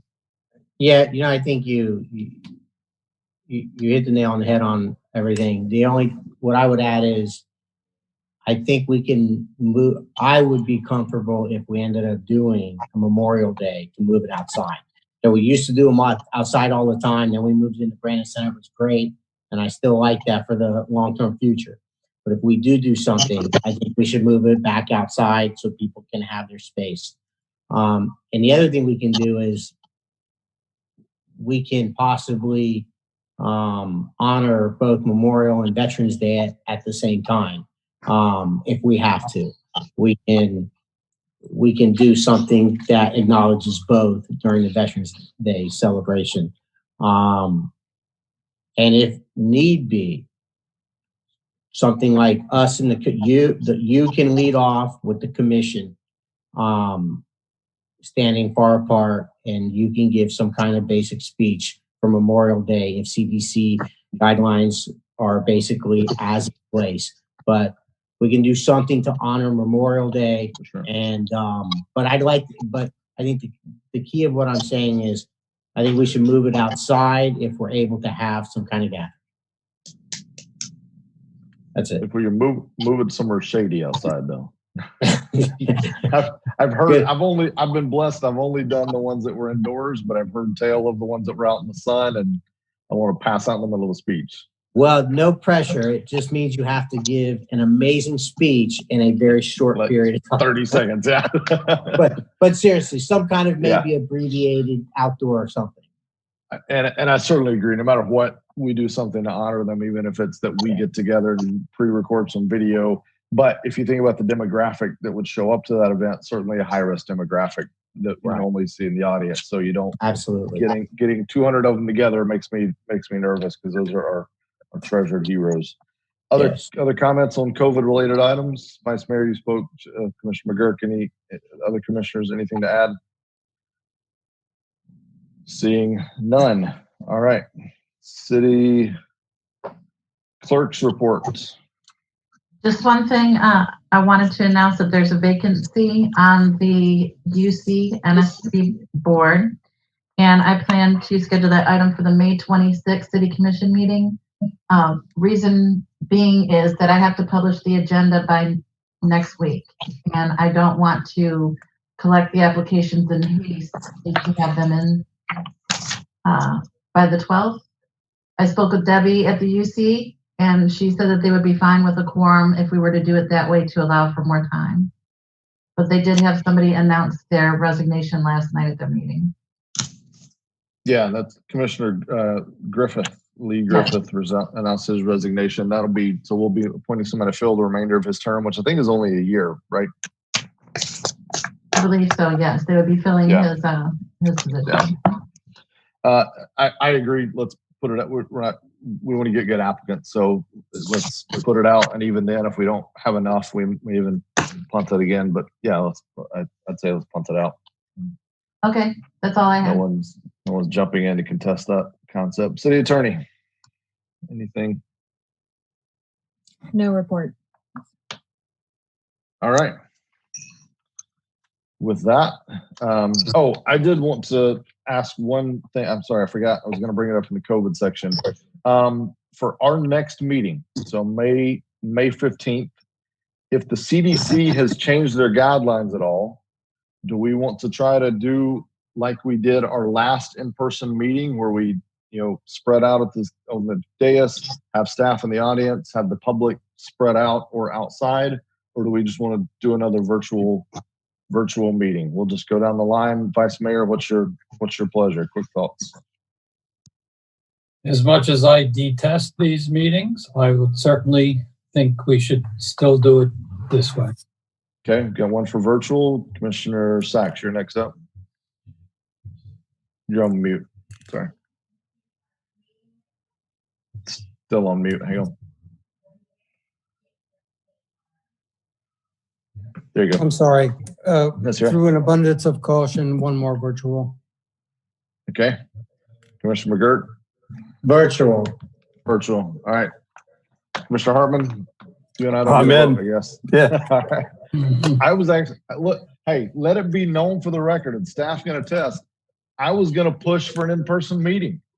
I thought it was time. Let's get back to work. Let's start trying to get back to normal. So I was going to push for the in-person meeting, but I'll defer to all you tech-savvy youngins that want to do the virtual stuff. Well, we don't know though what they're going to do. If we don't. Back to 10 people, it's pointless. But so. Yeah, my thought was if they had gone back to some like 25 or 50 at that point, I felt like we could safely do it. So, but these have worked well. We'll do one more, and then we'll go from there. Just remember, Mayor, we said we're going to go back in reverse order. So now you want to go back to the regular meeting and the other commission. That's right. That's right. All right. Thank you all. Thank you to the city staff for all your hard work through this, and thanks everyone. Night, Meeting everybody. adjourned. Good night. All right.